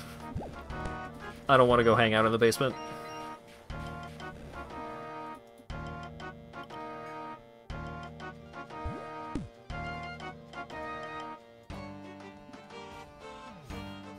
That flood watch has been active all day. I guess that's why we didn't go on a walk with Charlotte today then. Oh god, it's supposed to be raining all day tomorrow too. And part of Wednesday.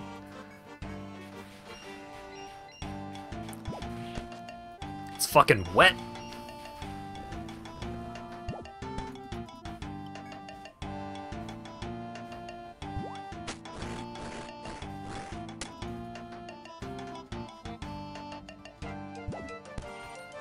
Oh yeah, what am I putting this book of knowledge in?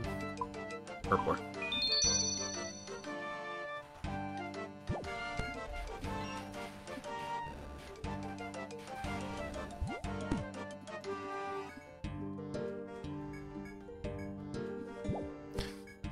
And this is when I would hide in my basement.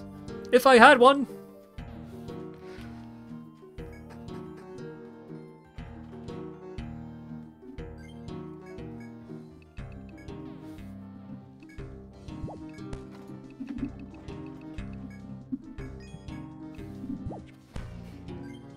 That thunder is severe.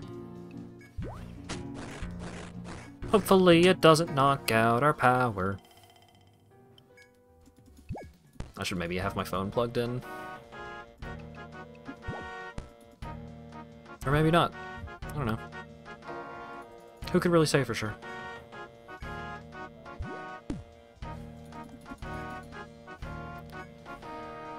I only need 2 more marks of grace and 100 laps!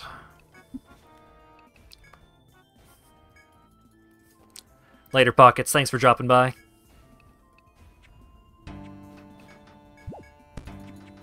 Thank you for the follow as well.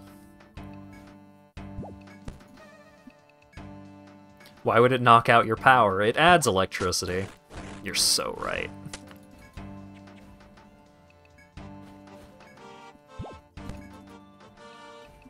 I just get spooked by storms now because of that one, the Derecho, or whatever it was called. That knocked out our power for a fucking week. Because,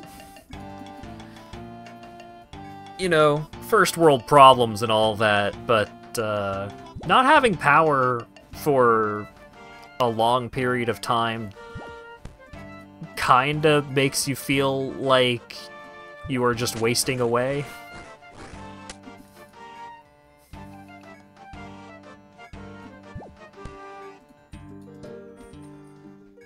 It's the sort of question you get from people who make complicated systems in roguelikes.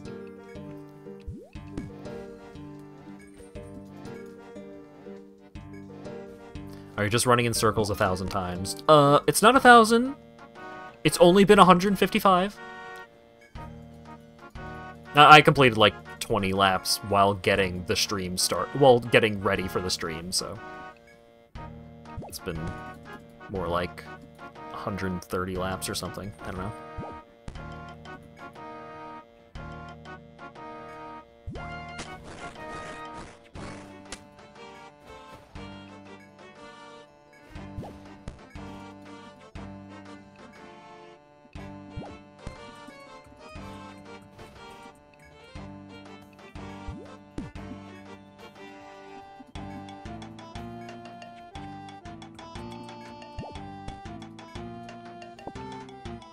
Oh man, only one mark of grace remaining. Woo!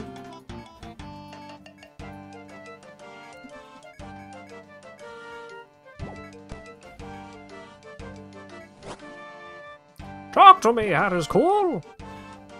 What's up, old man? I hoped you would talk to me. I get so lonely. Here's a present.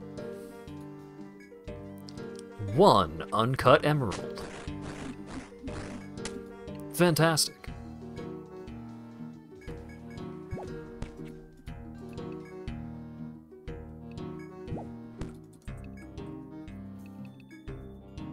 Wish people gave me emeralds as presents. Uncut, though?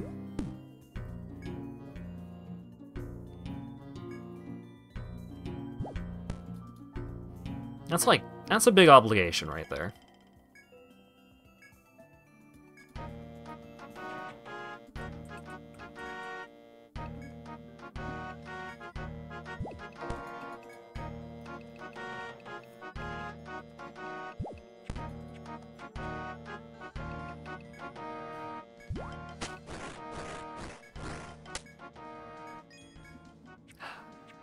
I kind of want to talk about Final Fantasy VII Rebirth, but it's too new. Not enough people have played it, and a lot of the things that I have to talk about are spoilers. But I will say that for as many mini-games that are in that game, I am truly amazed at how few of them are not fun. I think there is only one mini-game in the entire game that I would say was not good. And it was not necessarily bad because of what it was, or like the mechanics of it, but the controls were just like really sluggish. But yeah, like the triple triad equivalent in that game is just a lot of fun. Just so much fun to play, and they do a really good job of spreading out the amount of it that you can play over the course of the game. Like, you can just play against people that you've already beaten over and over, but you only get a couple new people to play against with like certain points of progression.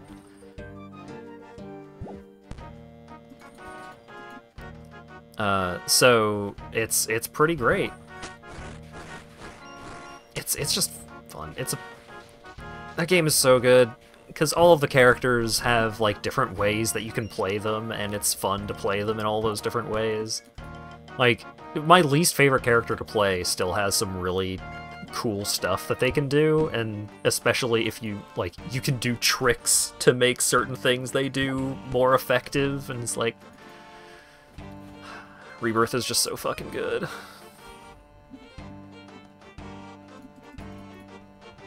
Is this the new Yakuza? Well, there's probably not going to be as many Final Fantasy VII Remake entries as there are Yakuza games, but I mean, there was the Crisis Core remake, and maybe they'll do a Dirge of Cerberus remake. Who knows? I'm not sure I can trust bad minigame advice from someone running 157 laps in RuneScape. Look, I know what fun is.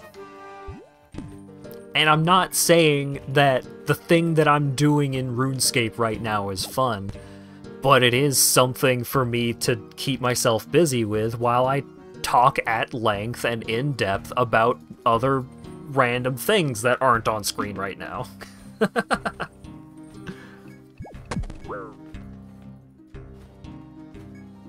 You know what fun is, and yet you play RuneScape. Curious. Look. I can only argue with that so much.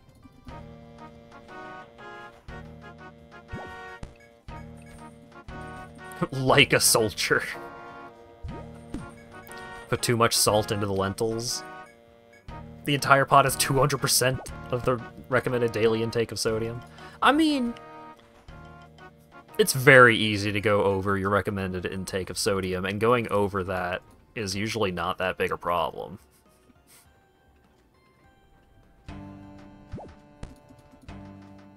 It's probably fine. I was gonna eat the entire thing myself. How much sodium is in Gardettos? What do we got? We've got 205 marks of grace, that's what we got, baby! Woohoo! Alright. So I've got a family size bag of Gardettos here. Serving size, about half a cup, 32 grams. 13 servings per container. So, in 32 grams of Gardettos, there is only 14% daily intake of sodium. You could have just had Gardettos for dinner, I guess. 310 milligrams of sodium. That's not as bad as I expected, really. 3 grams of protein? Hot damn! And iron? 8% of my daily intake of iron? Damn! Thank you for the follow, Guffy.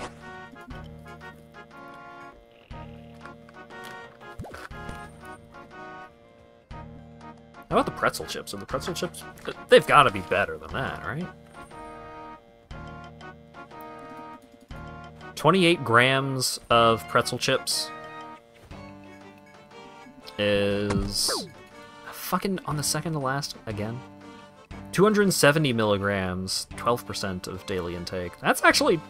They are pretty comparable, despite Gardettos have much more seasoning flavor to them.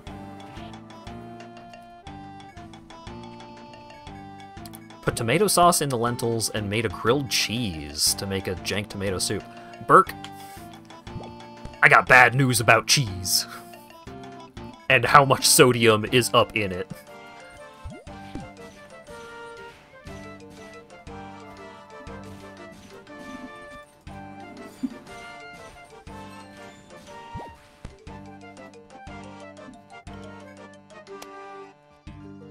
Looking at Powerade because he needs to cut down on sugar. It has 41% of your daily recommended intake of sugar per serving.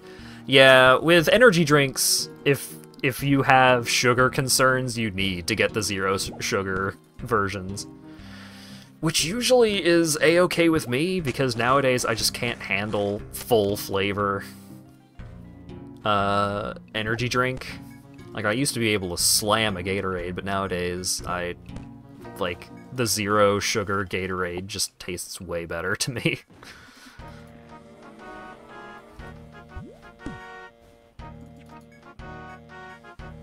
If I get just regular full flavor energy drink, or sports drink, sorry, not energy drink, sports drink, then I usually have to water it down.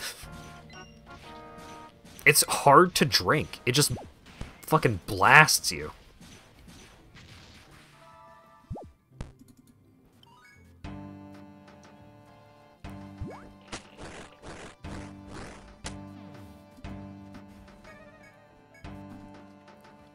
It's not too spicy, it's too sweet. That's why it's a sports drink. It doesn't need a fuckload of sugar to be a sports drink. It needs electrolytes. And the zero sugar version has plenty.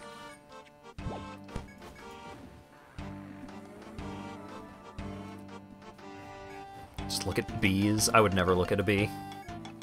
Willingly.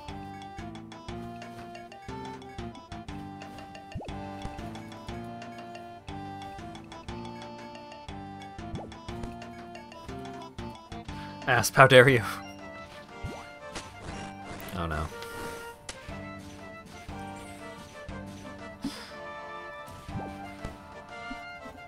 Hooligans. Hooligans, the lot of you!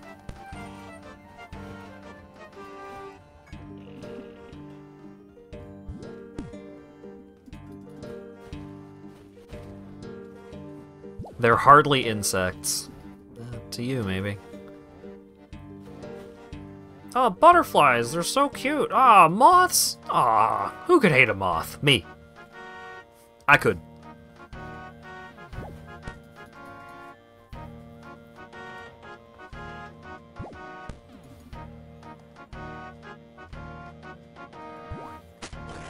I'm a bug hater.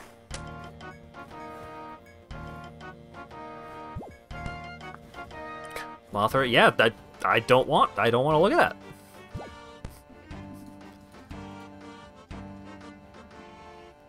It's barely a bug. It's like not. It's. You can hardly even tell it's a bug.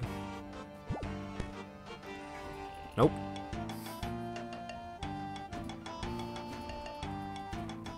Calm down, Misty. Misty was so real for that. All three of those characters are so real for those things they did.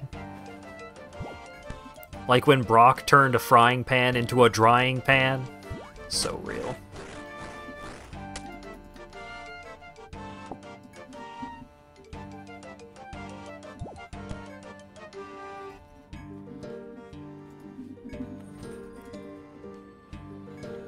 Is your PNG tuber mouth constantly moving to emulate the Gardetto's eating? So, I don't know if it was an April Fool's joke, or if he actually did that bad a job at it.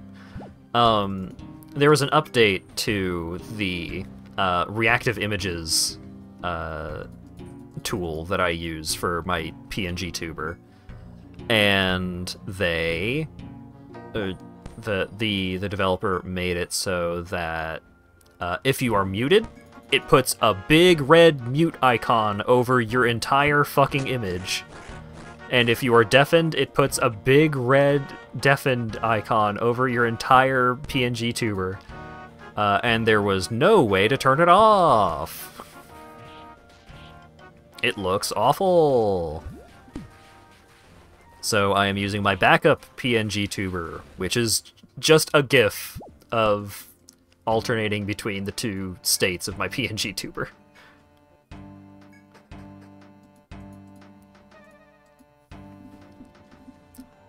Yeah, I did my best to appreciate the butterfly house at the museum, and it's like, it was a zoo, and it was like, I appreciated it. It like there were some cool looking butterflies in there, but they were also fucking setting off my fight or flight response.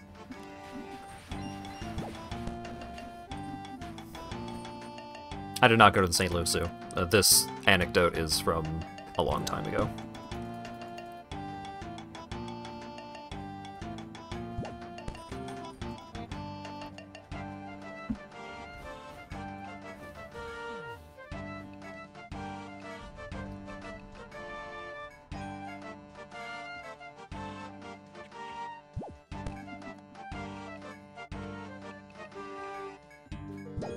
I just can't believe how bad they fucked up the PNG tuber thing. It looks so bad.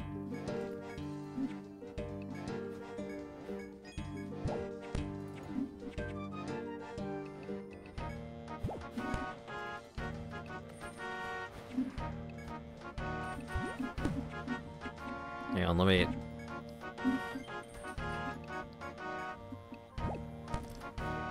put it on screen so you can see what it looks like. One of the beauties of RuneScape being the game that I'm playing.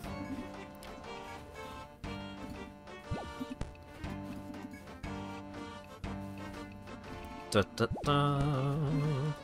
And I immediately lost where I put the image.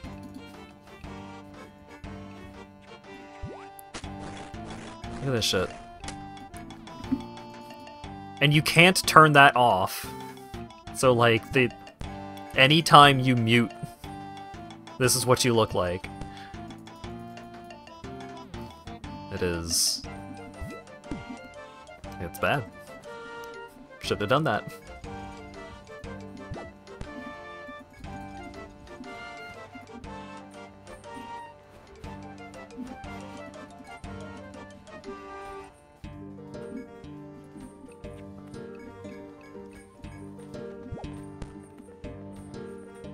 My windows are kind of a mess currently. Got a couple of things shuffled around from where they usually are.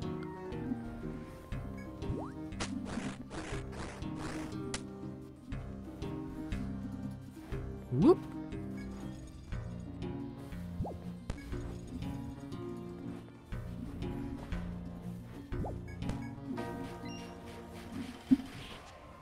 So what kind of video games y'all been playing lately? What's hot right now?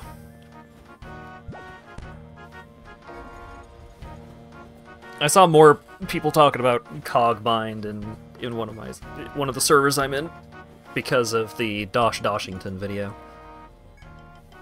which was pretty good.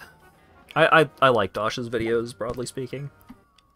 I think trying to play Factorio the way he does might make you crazy, but I guess it's the kind of crazy that makes for good content, so who am I to complain?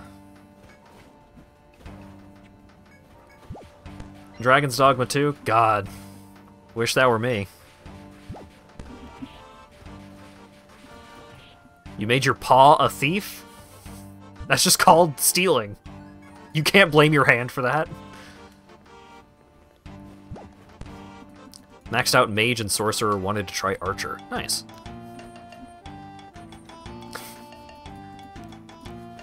Paw typo.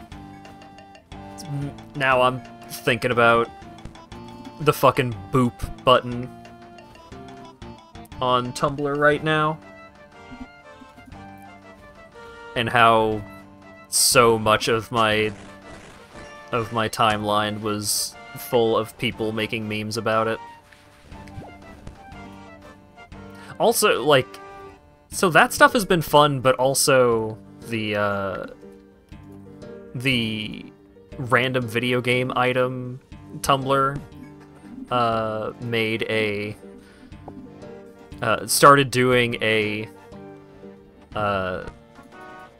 trick-or-treat spree, where if you send them an ask of trick-or-treat, then they will give you either a good item or a bad item from their backlog.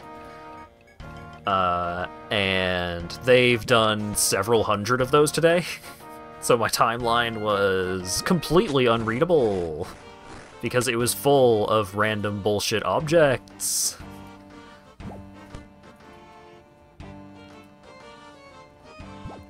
Didn't love that, but there were a lot of boop button memes that were going around, and those were pretty good. Dat Soldier, aka Danny, aka Paul McIce-T, aka the author of the webcomic Dolmistalska.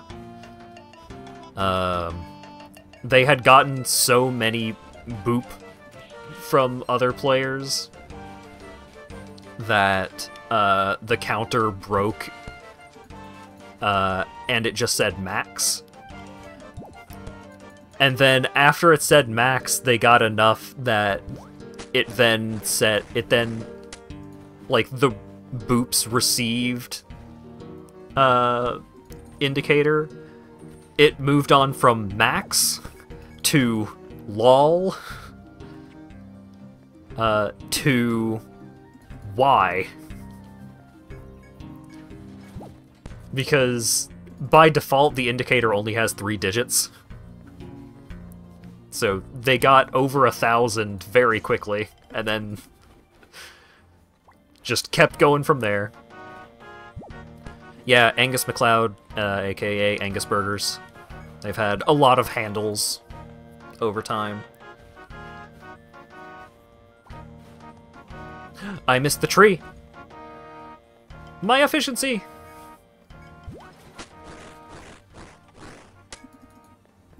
Only 76 more laps until we level up, though!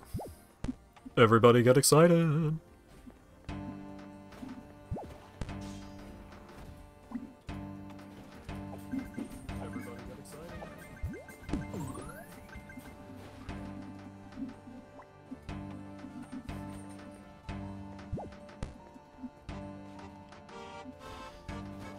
Yeah, I'm looking forward to playing more Dragon's Dogma 2 at some point. I need to read more of that webcomic. Yeah, I'm probably like 100 updates behind at this point. I do need to catch up. I caught up on Jujutsu Kaisen last night because someone in my server brought it up, and I was just like, oh, I think I'm a couple chapters behind, and I was. And then I caught up, and I didn't feel like I was...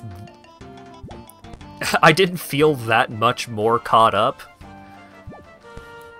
The thing that is currently happening in Jujutsu Kaisen is just one of those shonen things where it just keeps happening.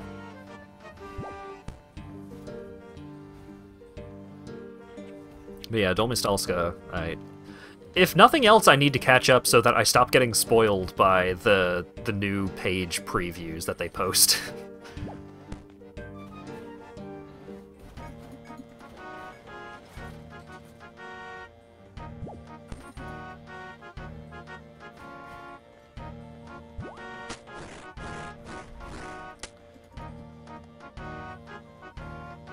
Been watching Bleach. The filler arcs have some nice character design, even if the writing and animation quality aren't there. Yeah, that's usually how the filler arcs go. Except for that one filler arc in One Piece, where it was supposed to be a movie and they just turned it into a filler arc. And it looked fantastic.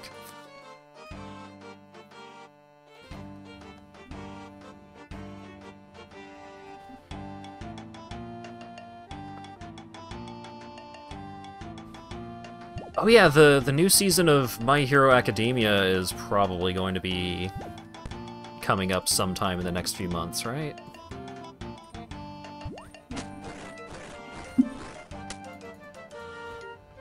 Or was it next few weeks? I don't remember. I am looking forward to My Hero Macadamia Nut. I know that a lot of people say that, like, after where the previous season ended, then it kind of falls off a little bit, but that's okay.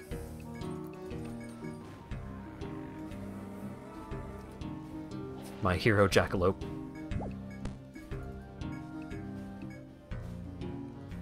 The mod souls from the Bount arc in Bleach are fun. Maybe I should watch Bleach at some point. Every now and then I'll think about watching either Bleach or Naruto. When it's like, even if I am going to watch a classic series like one of those two, I should probably watch Full Metal Alchemist. I feel like that would be a little more worth my time. Yeah, Freyrin, I also want to watch. My dad is recommending that I watch Freyrin. Like, I brought up, like, hey, I've been watching Dungeon Meshi on Netflix, and it's really, really fantastic. And he's like, yeah, that one's okay, but you should watch Freyrin. That one's really good. And I'm like, well, I just can't escape being recommended Freyrin, I guess. My dad has always been an anime watcher. I don't know how much of an anime enjoyer he is, because he doesn't really talk about most anime that he watches. And also, he's really bad at actually watching anime. Or I think he's just bad at watching shows, because he'll be watching an episode of a show, and he'll start fiddling around on his phone, and then he'll end up watching fucking TikTok. he stayed at me and my sister's apartment one time while we were living in the same apartment, going to university. And there was one night where he watched the same episode of Seven Deadly Sins like 6 times in a row, because either he would start watching TikTok videos or he would fall asleep. And then he would notice that he got caught up in TikTok or wake up, and then he would have to rewatch the episode because he didn't actually watch the episode.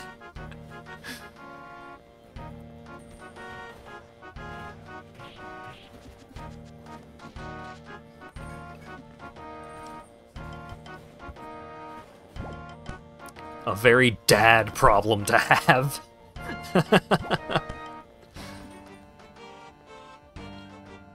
But yeah, he's watched a lot of anime. I'm pretty sure he eventually watched through the rest of Seven Deadly Sins. He watched through Death Note and Soul Eater while my sister were into those, just so he could talk to her about it. And I think he liked Death Note more than she did. I'm pretty sure One Punch Man is his favorite anime. Which, I mean, if you're going to choose one favorite anime, One Punch Man is a popular one to do it.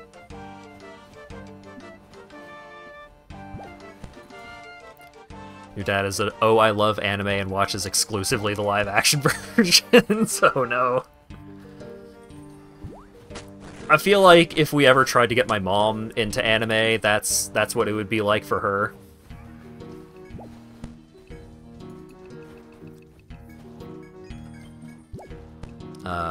My mom watches just a lot of live-action...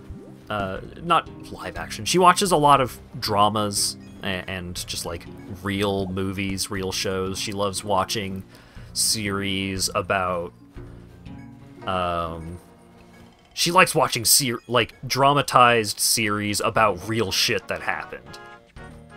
And I've never cared for that kind of thing. Make him watch Dragon Ball Evolution. Oh no.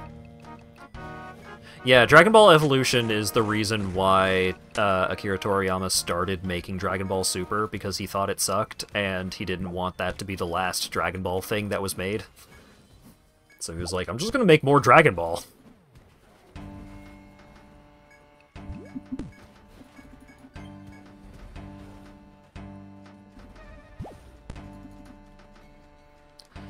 I need to see if my sister is watching the Dungeon Meshi anime, because I got her the first issue of the manga for Christmas. I think that was 2 years ago. She said she read it. She said it was really good. I don't think she ever actually read through the rest of the manga, so I need to see if she is watching the anime. From the way the anime is currently paced for Dungeon Meshi, it seems like they will get through the whole series in 2 seasons, which is pretty great. I think the pacing for the anime has been pretty spot on thus far. There has been very little stuff that has been cut or added. And they're averaging, 2 or 3 chapters per episode, and it's going really well. Dad has watched the live-action Full Metal Alchemist like 3 to 5 times. I need to watch the real Full Metal Alchemist. Well, I feel like I should watch Brotherhood, but then Acker keeps telling me that the original is still really good. And I don't know if that's just him being a bad influence. The original is better? Oh, more people! More people in on the Full Metal Alchemist Brotherhood isn't as good. Damn. Watch the original to a certain point and switch to Brotherhood. I'm not going to do that.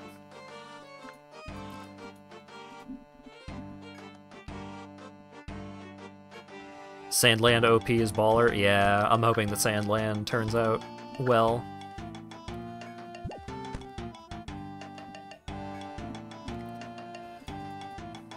Bakano definitely really happened. I liked Bakano a lot. Bakano was fantastic. Brotherhood assumes you watched the original. I see. One of those. In some ways, the Final Fantasy VII Remake series is kind of doing that in some places, but it's not a severe kind of thing. It's not a problem if you were not intimately familiar with the original Final Fantasy VII. It's just you get more out of it if you are familiar with the original.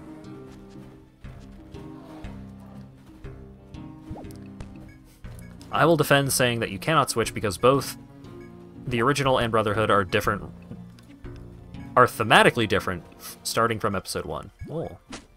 Watching both is reasonable, wouldn't watch just Brotherhood. So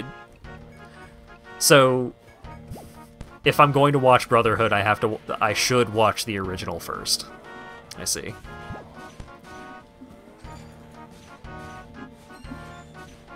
The original adapts the earlier parts of the story better.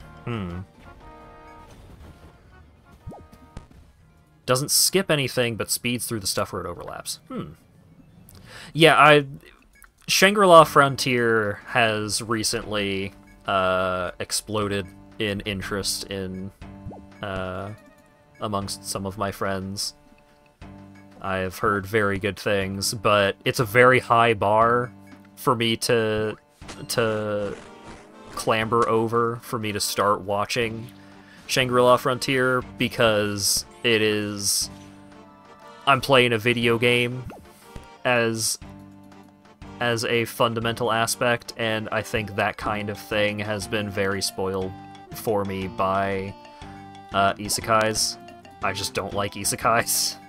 Every time I've tried to watch a modern isekai, it has gone poorly. So I've got a bit of a sour taste in my mouth from that, but I understand that's not exactly what Shangri-La Frontier is going for, but it's still a barrier to me.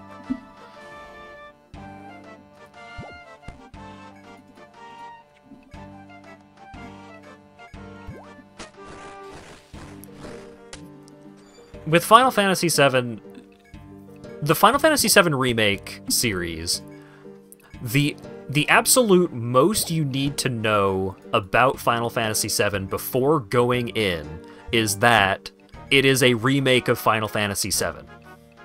Because they use the fact that it is a remake as a plot point. Right? Like, you don't need to know exactly how the original went, but you need to know there was an original. And that is most of what you need to know about that aspect of the remake series.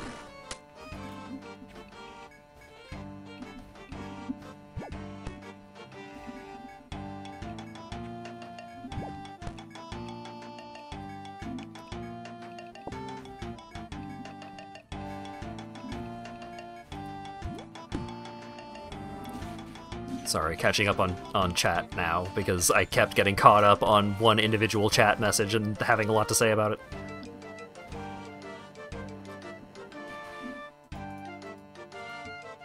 I hope you have to fight Tetsuya Nomura.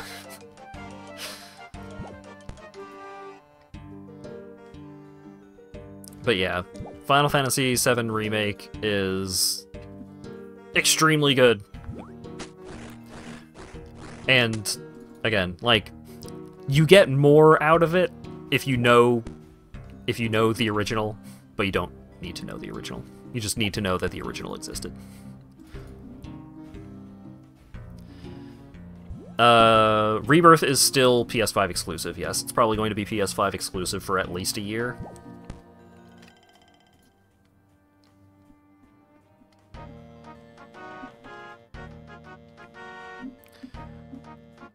Want to keep stay up and keep talking about anime, gotta sleep. Yeah, enjoy your sleep, Ash. Thanks for hanging out.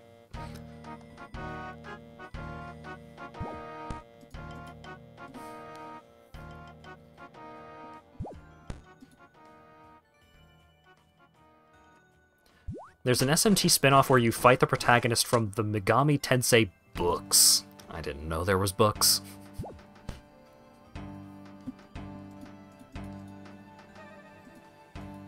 Is the spin-off one of the Raido Kuzunoha games? Raido Kuzunoha...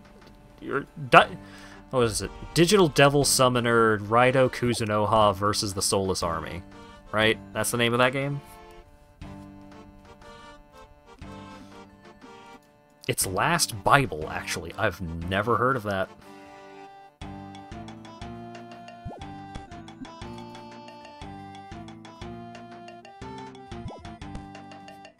It's not good. Oh, well, I guess that would explain things.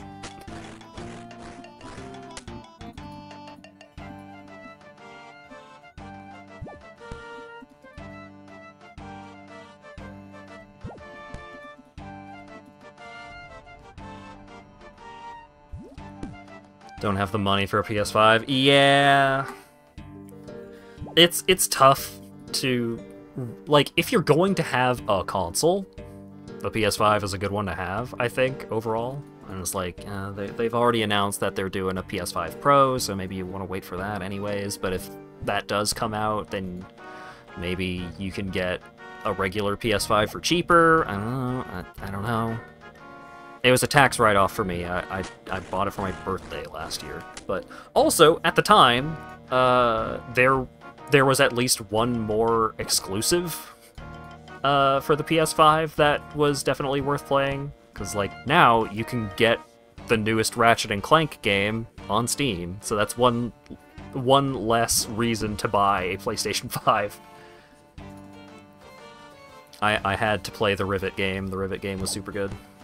And also, like, Returnal. Returnal is on Steam now. And they just keep putting these PS5 exclusives on Steam.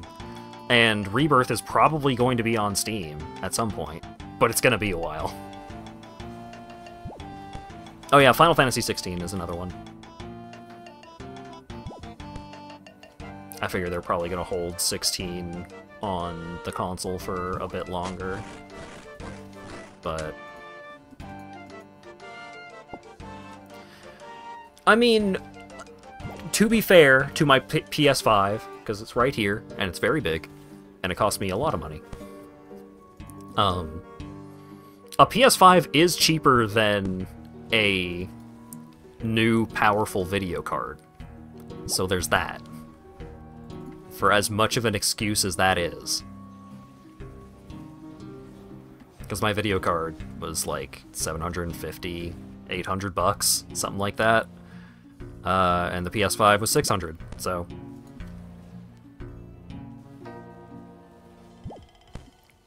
Yeah, Australian costs do fuck with things a bit.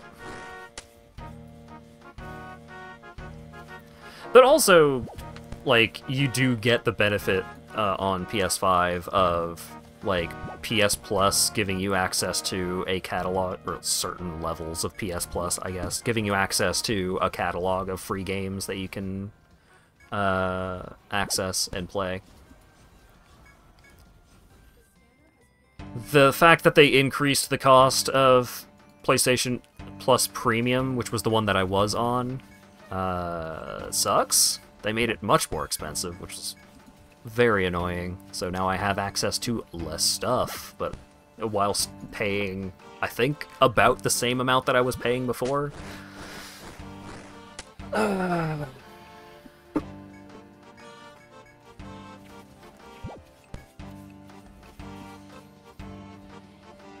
mean, what are you gonna do? 3070 was $800 a year ago. I got, yeah, my current video card is a 4080 Ti? Did I get the Ti? I think I got the Ti.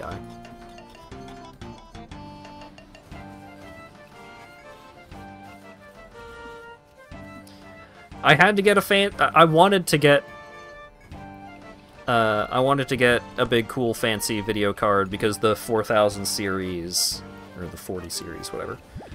The 4000 series has access to fancier NVEC encoding, which encodes my streams better than my processor does, while having a lower impact on performance overall. So it has been worth the money. I have had basically no problems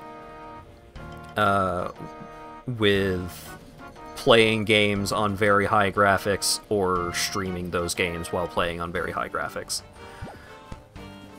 Dragon's Dogma 2?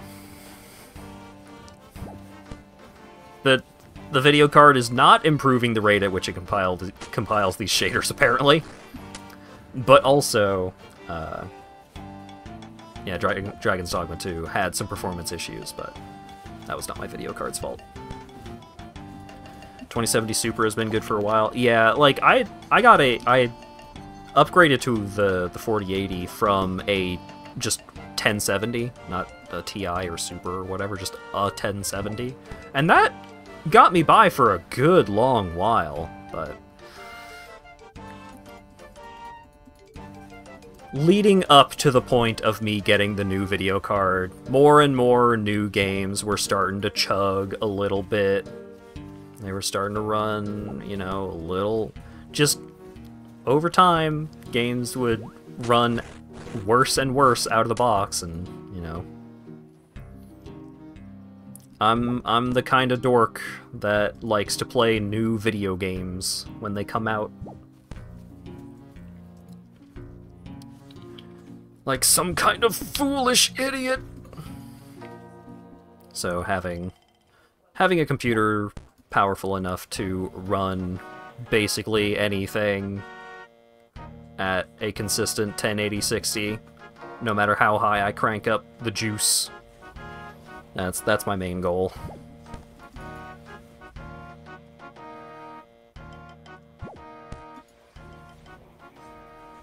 Yeah, it would be nice if they optimized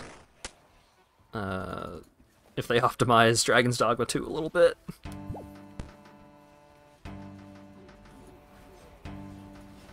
The support for AV1 Twitch is adding... The support for AV1 Twitch is adding makes you encode 2 versions and send them both. What? Why?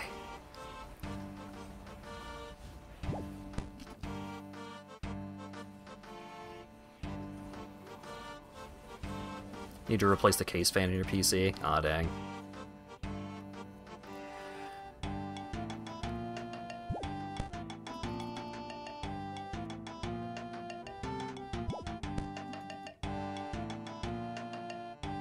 I need to dust my computer, but otherwise it has been going okay. I think the next big tech upgrade that I need to put some money into is I need to get another external storage drive for Twitch VODs. Or stream VODs, rather. Because my VOD vault, this, what was it, 7 or 8 terabyte external drive is finally almost filled up. Because turns out, when you stream an average of 4 days a week over the course of 4 years for 4 hours, that those file sizes add up.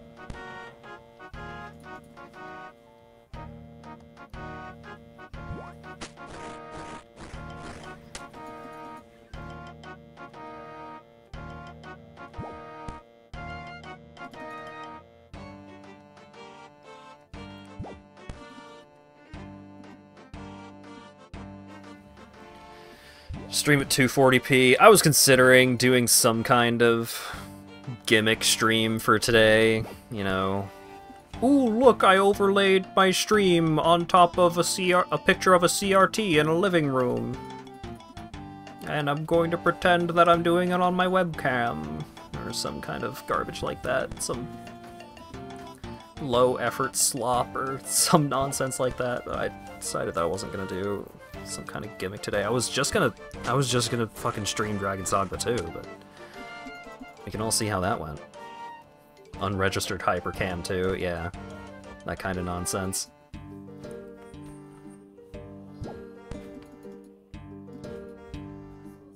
It's funny, like, even Chip and Ironicus could not avoid the low video quality problems of the olden days back when they were first getting started.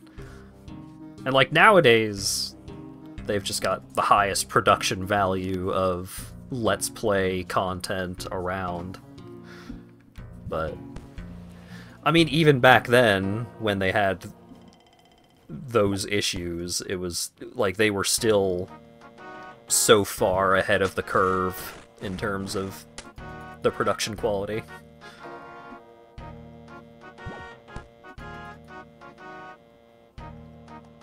Yeah, I mean, like, yeah.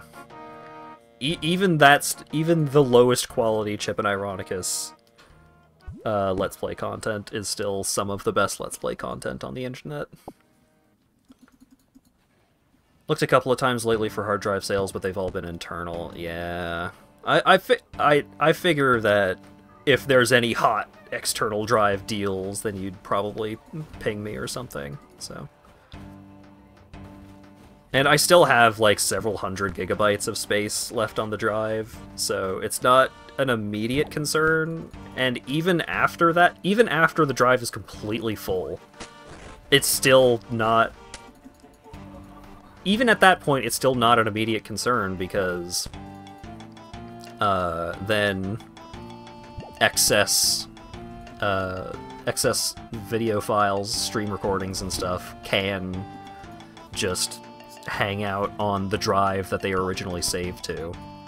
So I've still got plenty of time to actually get myself another storage drive, but as soon as the opportunity is afforded me, I should partake.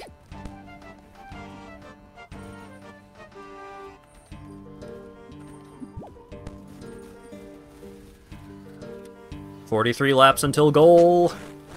We're getting there, baby. We're almost there."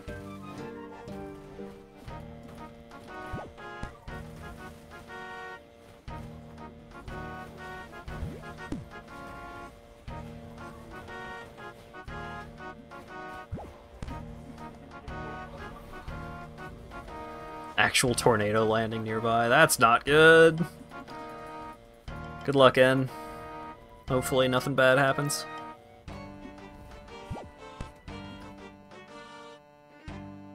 Yeah, stay away from the windows, bud.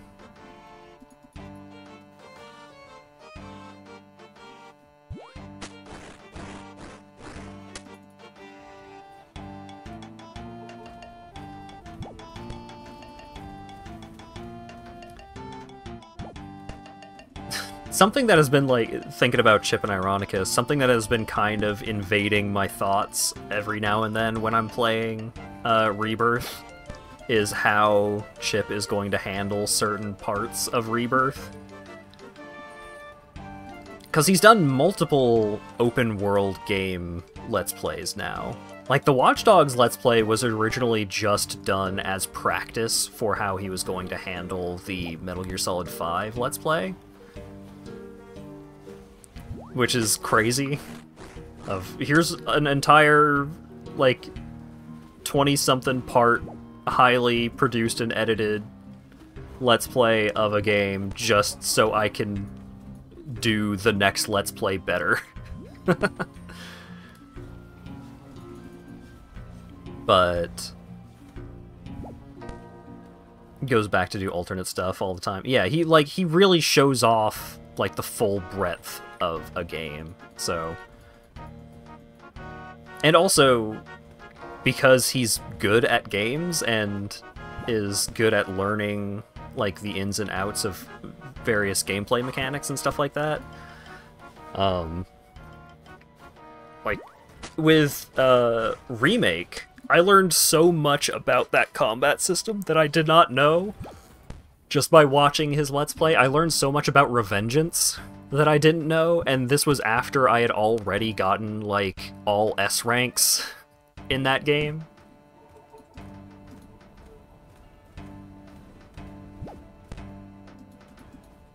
And test at scale, yeah.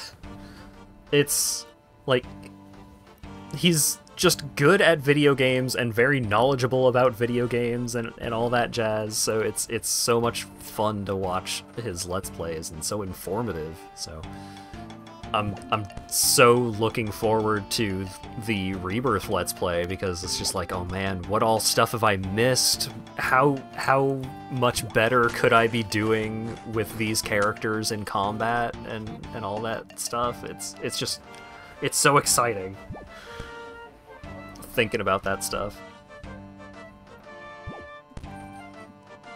But meanwhile, I feel like before we get a Rebirth Let's Play, we've got the Kingdom Hearts Chain of Memories Let's Play to get through. Because... oh man.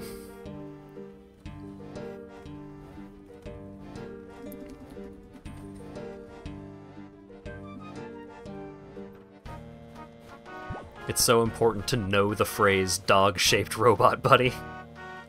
He's not obligated to do the whole series. He is in no way obligated to do the whole Kingdom Hearts series. That doesn't mean he's not going to. It means he's not obligated to. Every now and then I'll see him talking about Yakuza games, and I'm just like, man. That would be such a titanic undertaking for a full Chip and Ironicus Let's Play of a Yakuza game. Any of them. Any of the mainline games. Even, like, 3, which has relatively little content in general.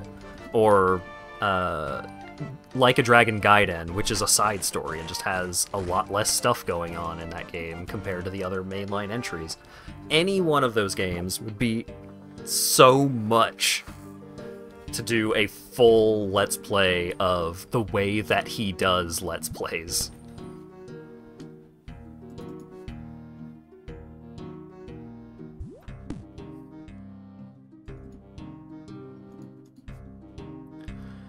But, you know, he's the best in the business.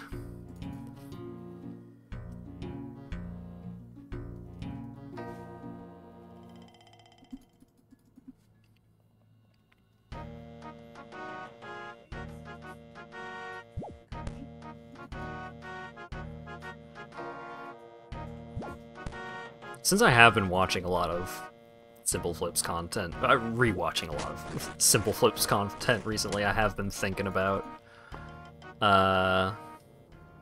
maybe trying to see what the expectations are for people who, like, for people participating in his Trouble in Terrorist Town games. I've been thinking about it, but it still feels like it might be a little bit beyond where I am as a content creator, because I don't really do... I don't do any video editing or highlight videos or anything like that. And I definitely could be doing a lot more when it comes to, you know, clips, sharing clips, and trying to get my stuff out there to new eyes and ears and so on. But I try not to get too caught up on that. I may have the motivation of a goldfish, but I do stream at least 3 times a week most weeks. So that's okay.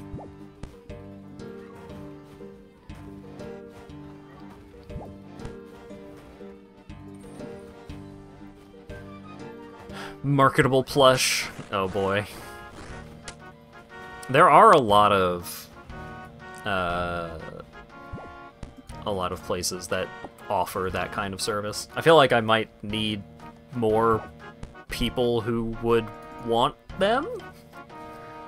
But maybe someday. Maybe someday I'll have many merch.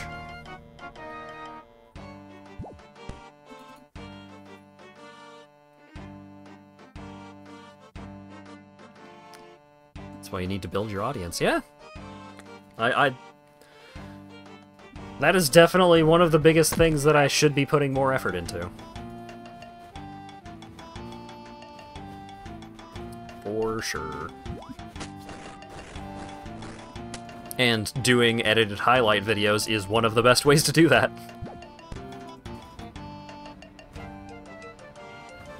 And I do intend to do that. But intent will only take you so far. And taking the next step is not something I've done yet. But maybe someday. Collab with Vinny. I mean, like, collabs, unironically, probably a good idea.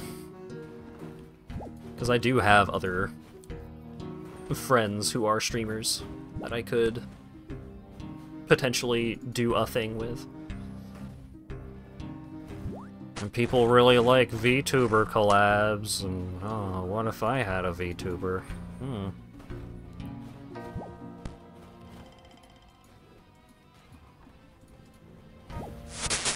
The only reason you aren't bigger is because no one knows you exist. I could take that in a variety of ways, but I will interpret that as you do good stuff, and so if people knew that you made stuff, they would like your stuff. And I appreciate that. And I don't really have any... I don't really have a whole lot of feelings of, like... my content is not good. It's mostly just... I should be doing more. And I just need to find the motivation to do more.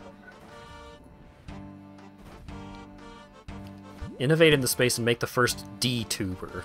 Now what is the D supposed to represent there? What are you getting at, bud? Yakuza LP machete cut style. Start from 7 and flashback to 0 when Kiryu shows up. Oh my god. I did not expect that you meant that in a bad way at all. Don't worry, Taran. I appreciate you.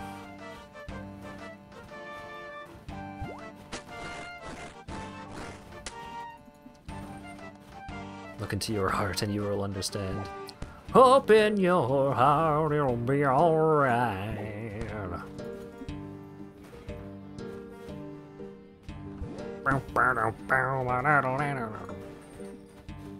People comparing Sonic Heroes to Sonic Adventure 1 and 2 has recently made me think about streaming Sonic Heroes.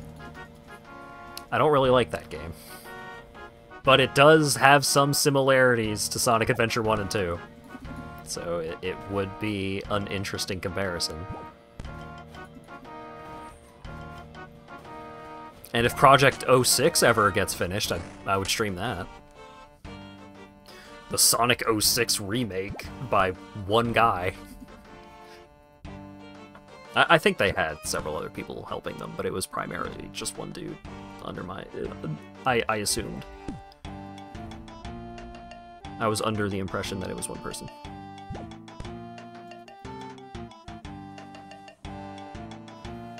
If you want to draw a Sonic Kocha, I think the inspiration you should pull from is the IDW Sonic comics.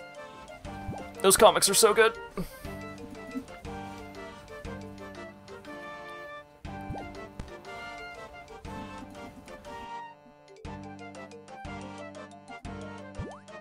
I need to catch up. I'm probably like 10 issues behind at this point.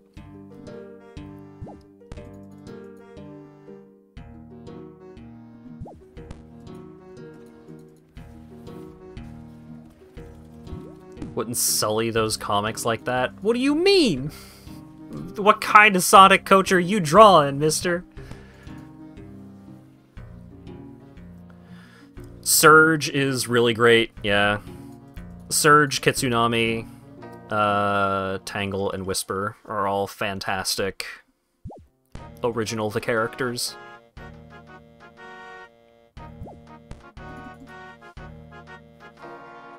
But also, I like a lot of the cast.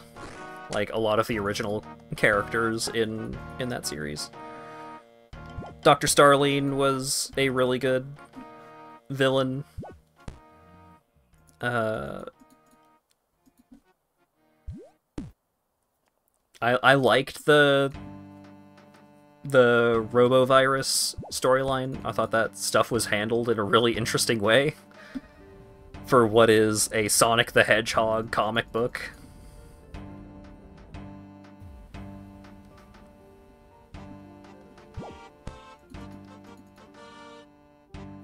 Rouge the Hat. I mean, bat content is occasionally on the streams because sometimes I have to put my capture in the top right. Because Coach is a big-eared freef. He looks kind of bat-like up in the corner.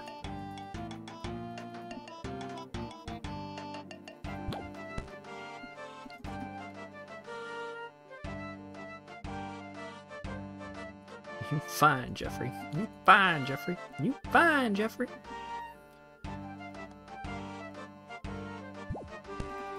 Lanolin. That's the name of the sheep lady. The sheep lady is fun. I really enjoyed when she got involved in actual operations. Like, actually going out in the field with some of the more sonically of the Sonic characters and being like, what the fuck are you doing?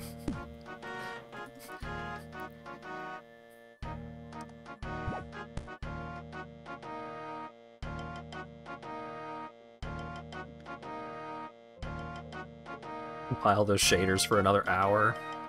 It is not up to me, Burke. I believe the shaders will will compile as they wish. Lanolin is all business. I also just get a kick out of how Lanolin is Adam Bryce Thomas's favorite design of the characters that he's worked on for the comics. I am curious how the remake of the webcomic that... I guess it's not even a web... I think they're making it as a regular-ass comic between Adam Bryce Thomas and Ian Flynn, who makes some of the best issues of the IDW publishing Sonic the Hedgehog comics. They were doing an original comic together called Drogune. Lawyer Dog drew art of one of the dudes.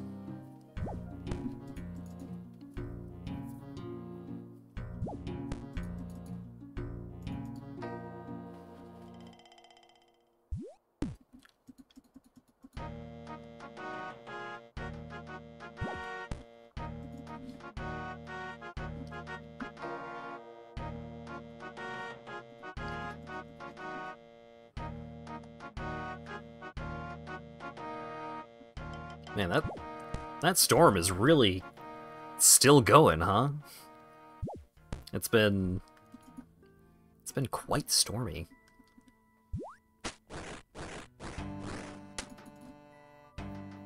I don't know what I'm gonna do with myself if I don't go on a walk tomorrow, but apparently it's gonna be raining all day tomorrow.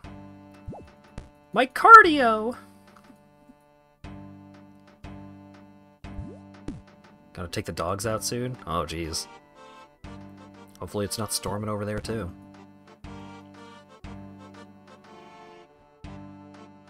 Do the FF7 squats. I started doing FF7 squats, but I can't figure out, like, how they actually... I need to, like, have a reference of how Cloud does those squats. Because there's just something about the way he moves his arms that makes it kind of hard to replicate. Coming down like hell, hail, walls of water, and constant lightning. God dang.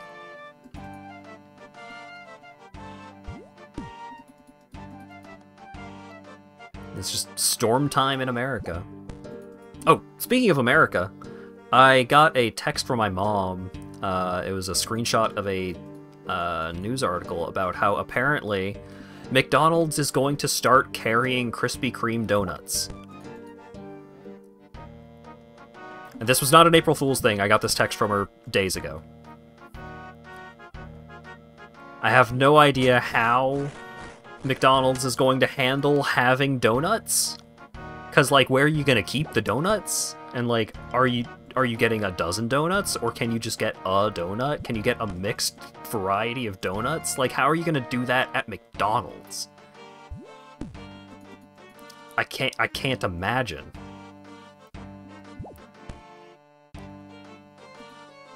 Are they going to do something with a donut, like a donut burger? Oh, God. The Luther burger. That was the Krispy Kreme donut burger.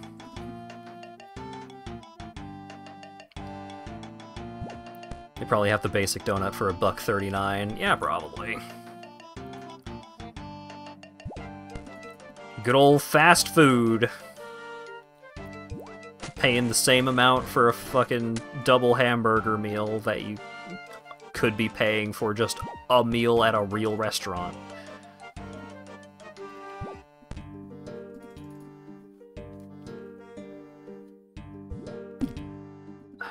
Now I'm thinking about the Luther burger. Was the Luther burger originally, like, devised by the Boondocks? Or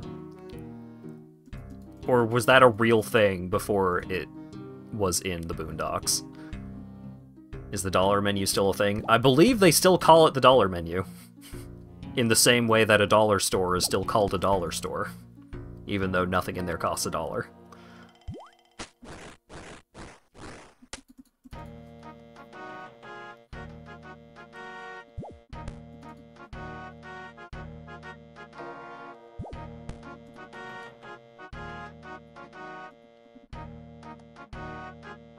Energy drink for $1?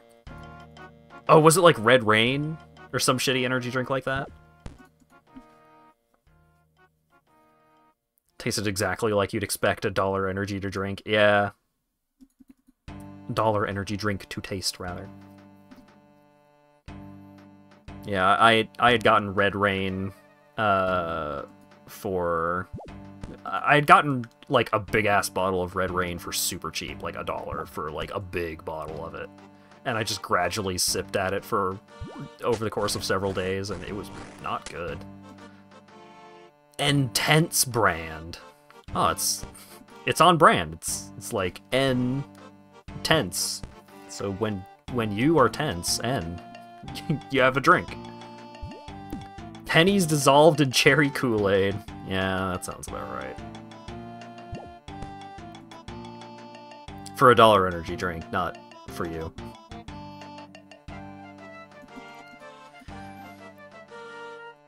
Blood Rain energy drink. Oh god. Was Blood Rain good? I know it was like a big name Xbox game, but was it good at all? I feel like it was based off of a movie, but I feel like it just had that vibe and wasn't actually. I don't remember.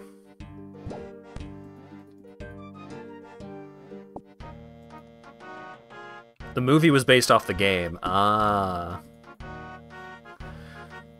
That makes sense. Uwe Boll. Right. Right.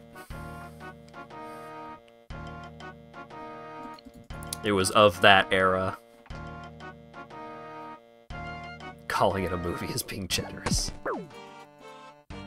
You can call lots of things movies. And you wouldn't be wrong. It's just a question of whether it's a good movie. He's obsessed with it and made a series of... Oh god. Remember when Germany changed its tax laws and Uwe Boll never got a major production again? Yeah, that would be how that man goes out.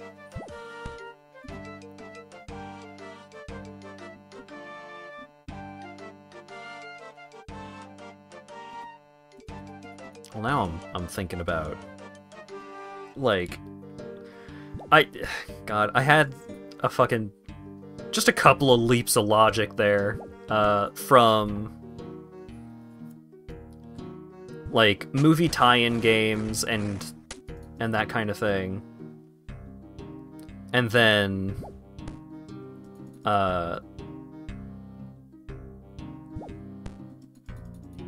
it was kind of a fuzzy leap of just like, there was a Spawn video game, and then the movie Spawn, and then thinking about how Limbo of the Lost just used a scene from the movie Spawn as part of a cutscene in the game.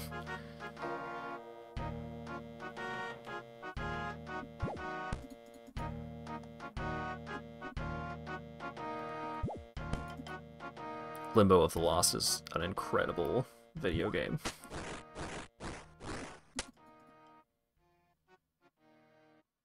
Shit like Limbo of the Lost is one of the best examples of this is why video game content creator YouTuber people are good to have. Because Mandalore is a fucking hero for making a comprehensible experience of that video game.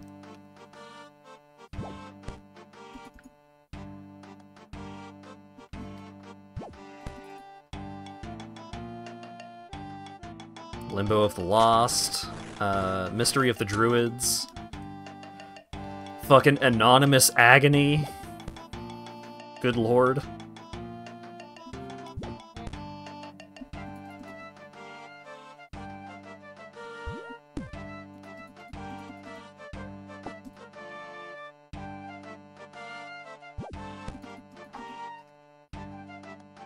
Thank you, internet video game people, for showing me what this game is like. I mean, in some ways, I feel like trying to be that for people might be underselling things a little bit.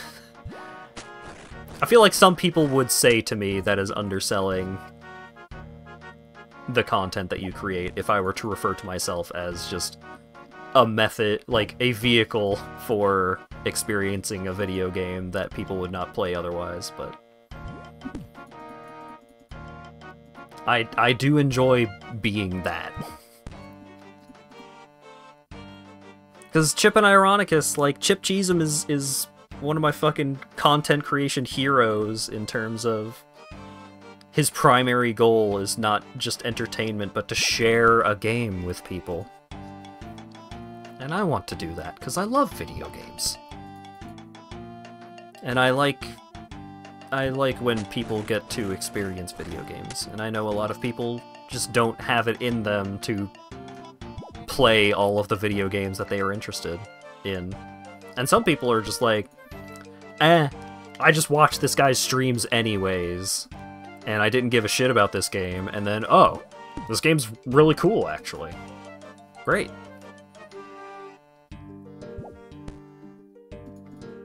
And then you're expanding people's horizons.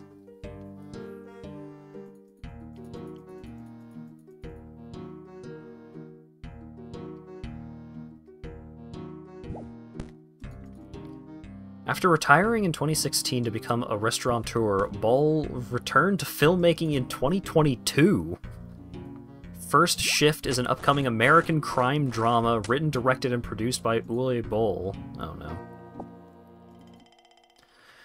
Yeah, the Super Best Friends Play group has, and still, to a certain extent, continues to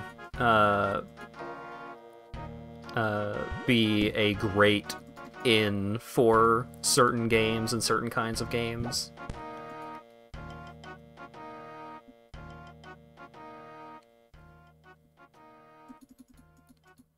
Like, I wish that Pat and Wooly did more, like, game content together, because I enjoy I enjoy listening to them talk about video games, because they still have that same energy. It's just they don't they put it into a podcast instead of a video series.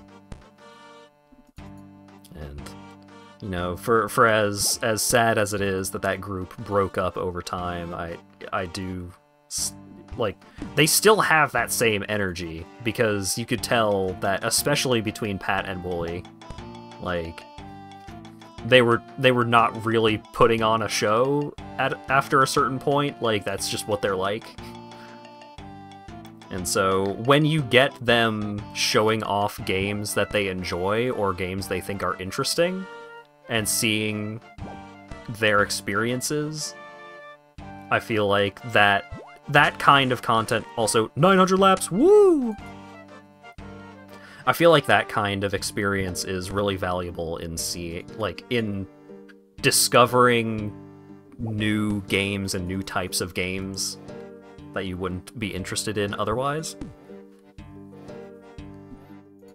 Because, you know, when you've just got reviews and it's just like, this is what I think about the game, that's so different than seeing their reactions to things in context and hearing them talk about, like, hearing them react to things and hearing them talk about things in context helps so much to show why they think a thing is good or bad.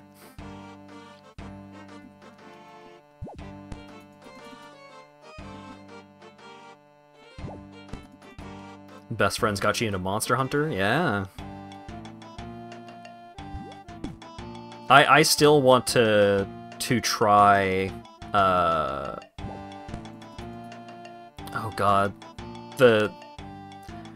what's that series called? It's not Disaster Day of Crisis, because that was the rail shooter. I mean, I do kind of want to play the rail shooter because that game seems buck wild, but the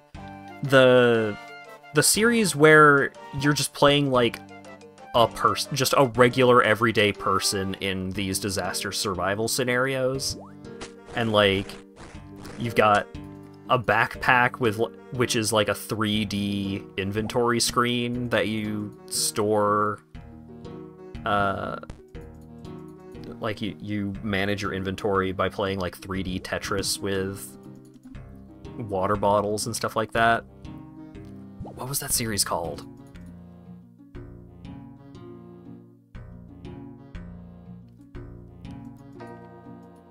Was that Disaster Day of Crisis? If that was Disaster Day of Crisis, then what was the rail shooter where I'll never fucking forget the one scene from that game of everybody had just escaped some kind of, I think it was like a lava flow or some shit. Everybody had just escaped something, and they were standing like in a park, like a city park, and they're just standing around talking, and then I think it's like the mayor goes, "Holy shit, look at that!" And he points off screen, and then the camera cuts to a giant fire tornado. What the fuck was that game if Disaster Day of Crisis was the, like, more grounded survival series?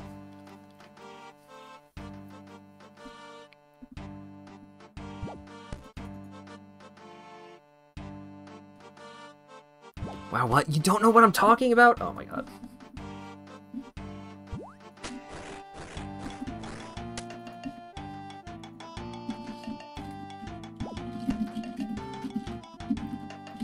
Disaster Day of Crisis.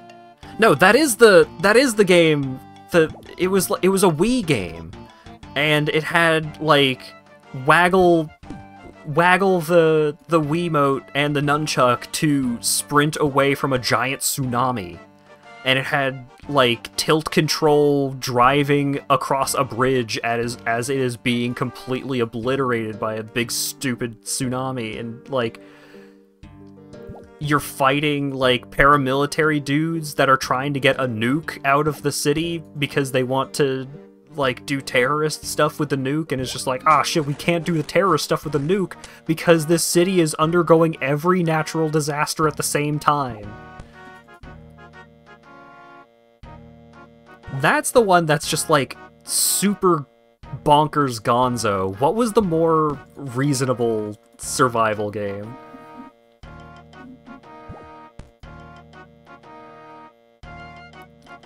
I would generally recommend checking out the Super Best Friends Let's Play of Disaster Day of Crisis. That game is crazy.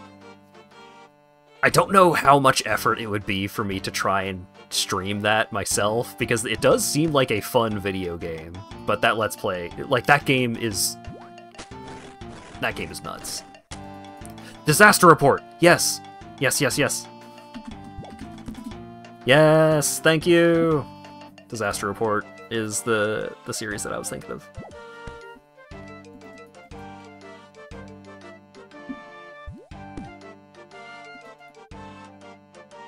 There were 4 of those games? Hold up.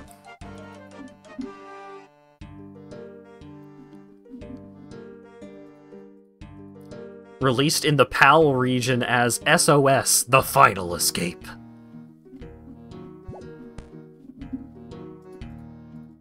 There's a whole series of these, right?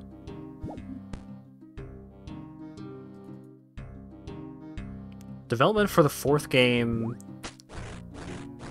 was released... Wait, what? Oh, you've been playing for a while. I had 4 hours. Disaster Report 4 came out in 2018 on PS4, and it had a Switch port in 2020. They're working on Disaster Report 5! Aw, hell yeah. That's rad.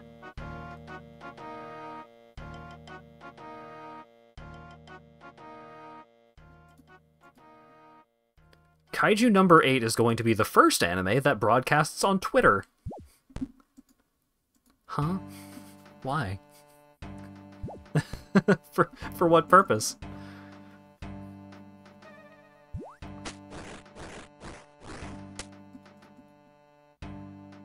Can Twitter even do subtitles?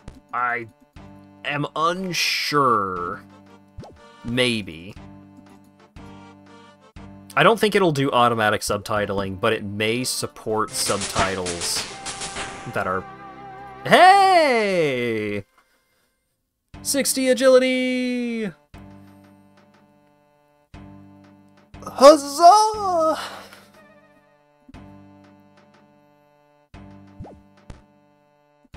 Money? I just don't know why that would give them any more money than any real streaming service. I do have to finish this lap in order to escape the rooftops if I don't want to spend resources on teleporting away.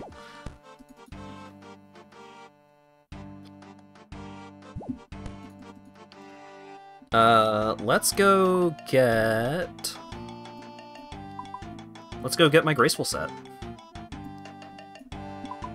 What is the quickest way to get to Brimhaven again? It might be... Falador teleport and walk there? There's gotta be a faster way, but that's the way that I know, so I'm gonna do that.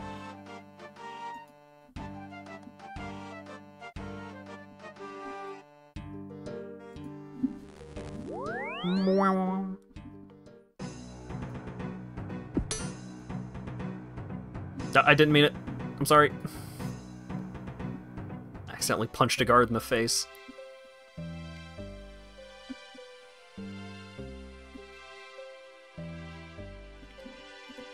Remember the Mr. Beast thing? No. And I'm happy to keep it that way.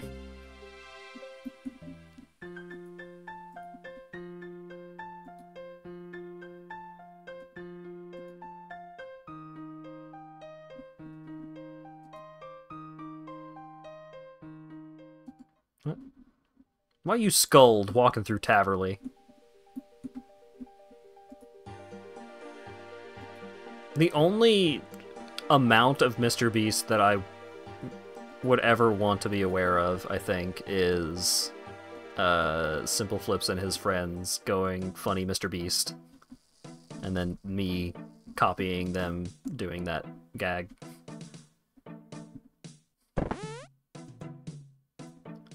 Into the basement.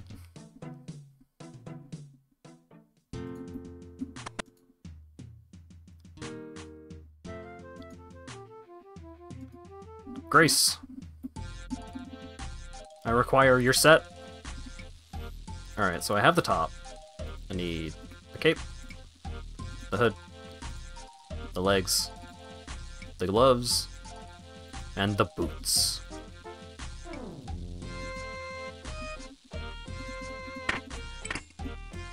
I did it! I am so graceful!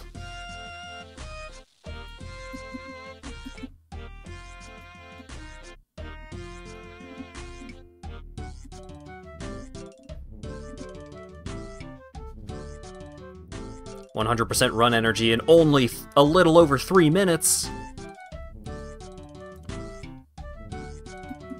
Incredible.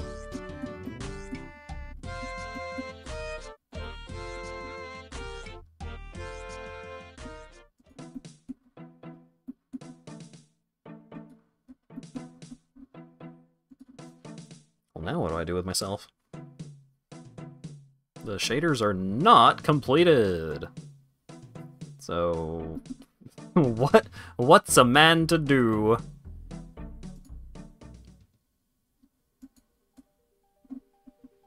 I'll walk back to Taverley, I guess. Because I ran out of juice.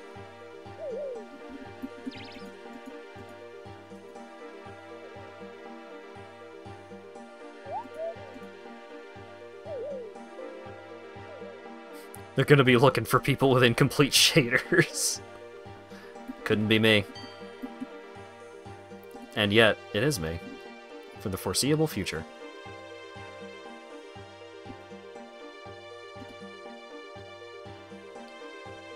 I could go back to Canifis and do some more rooftop. Let's go see what my next rooftop journey is gonna look like. I'm not actually going to do it. Like, do a bunch of laps, but I could show off what the next rooftop course will look like. Oh yeah, bunch of people training their magic. A popular way to train your magic skill is to cast Camelot Teleport over and over and over and over and over. Alright, so this is the Sears Village rooftop course. What the fuck? Some crazy looking rabbit dude down there.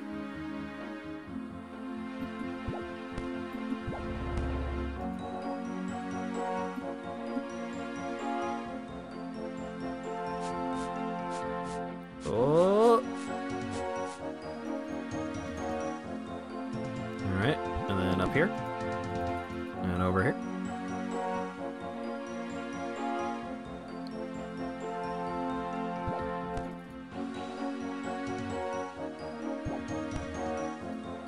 Alright! One lap of the rooftop, the Sears Village rooftop course lap.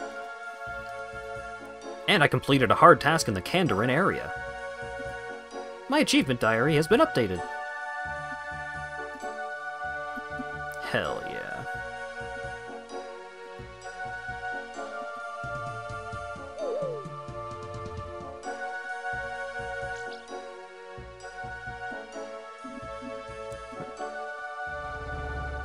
Huh. Level 12. Oh, I guess you must be able to do the Easter stuff pretty easy then. Or with very few requirements.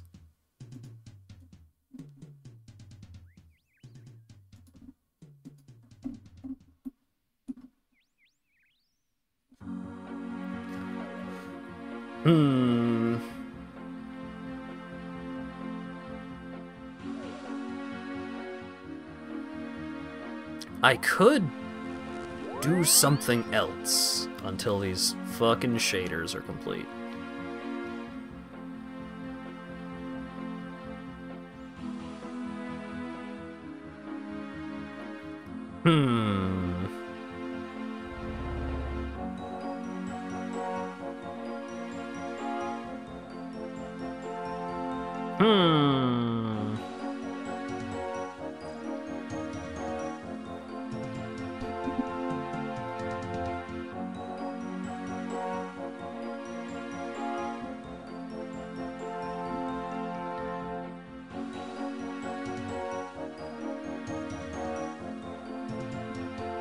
Hey, Acker, what do you think I should do now that my shaders are complete?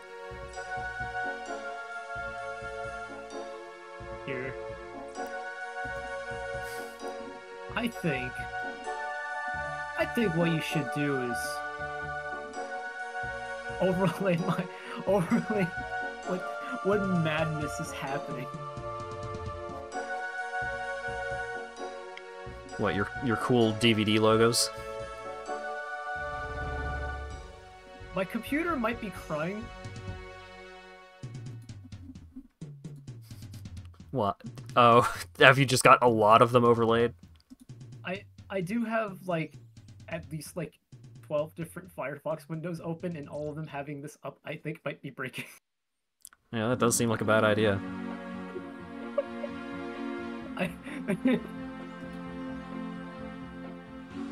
As I had all my windows just flash white and unresponsive for a moment, but they're good now.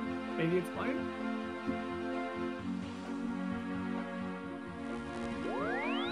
I mean, yeah, hey Hat, how are your shaders going? Badly.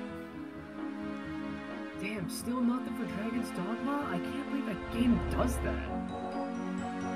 I mean, I could... Hang on, let me... Alright. I'm worried that, like, clicking on the window is going to... Because what if I try and switch back to the window and it just fucking crashes, right?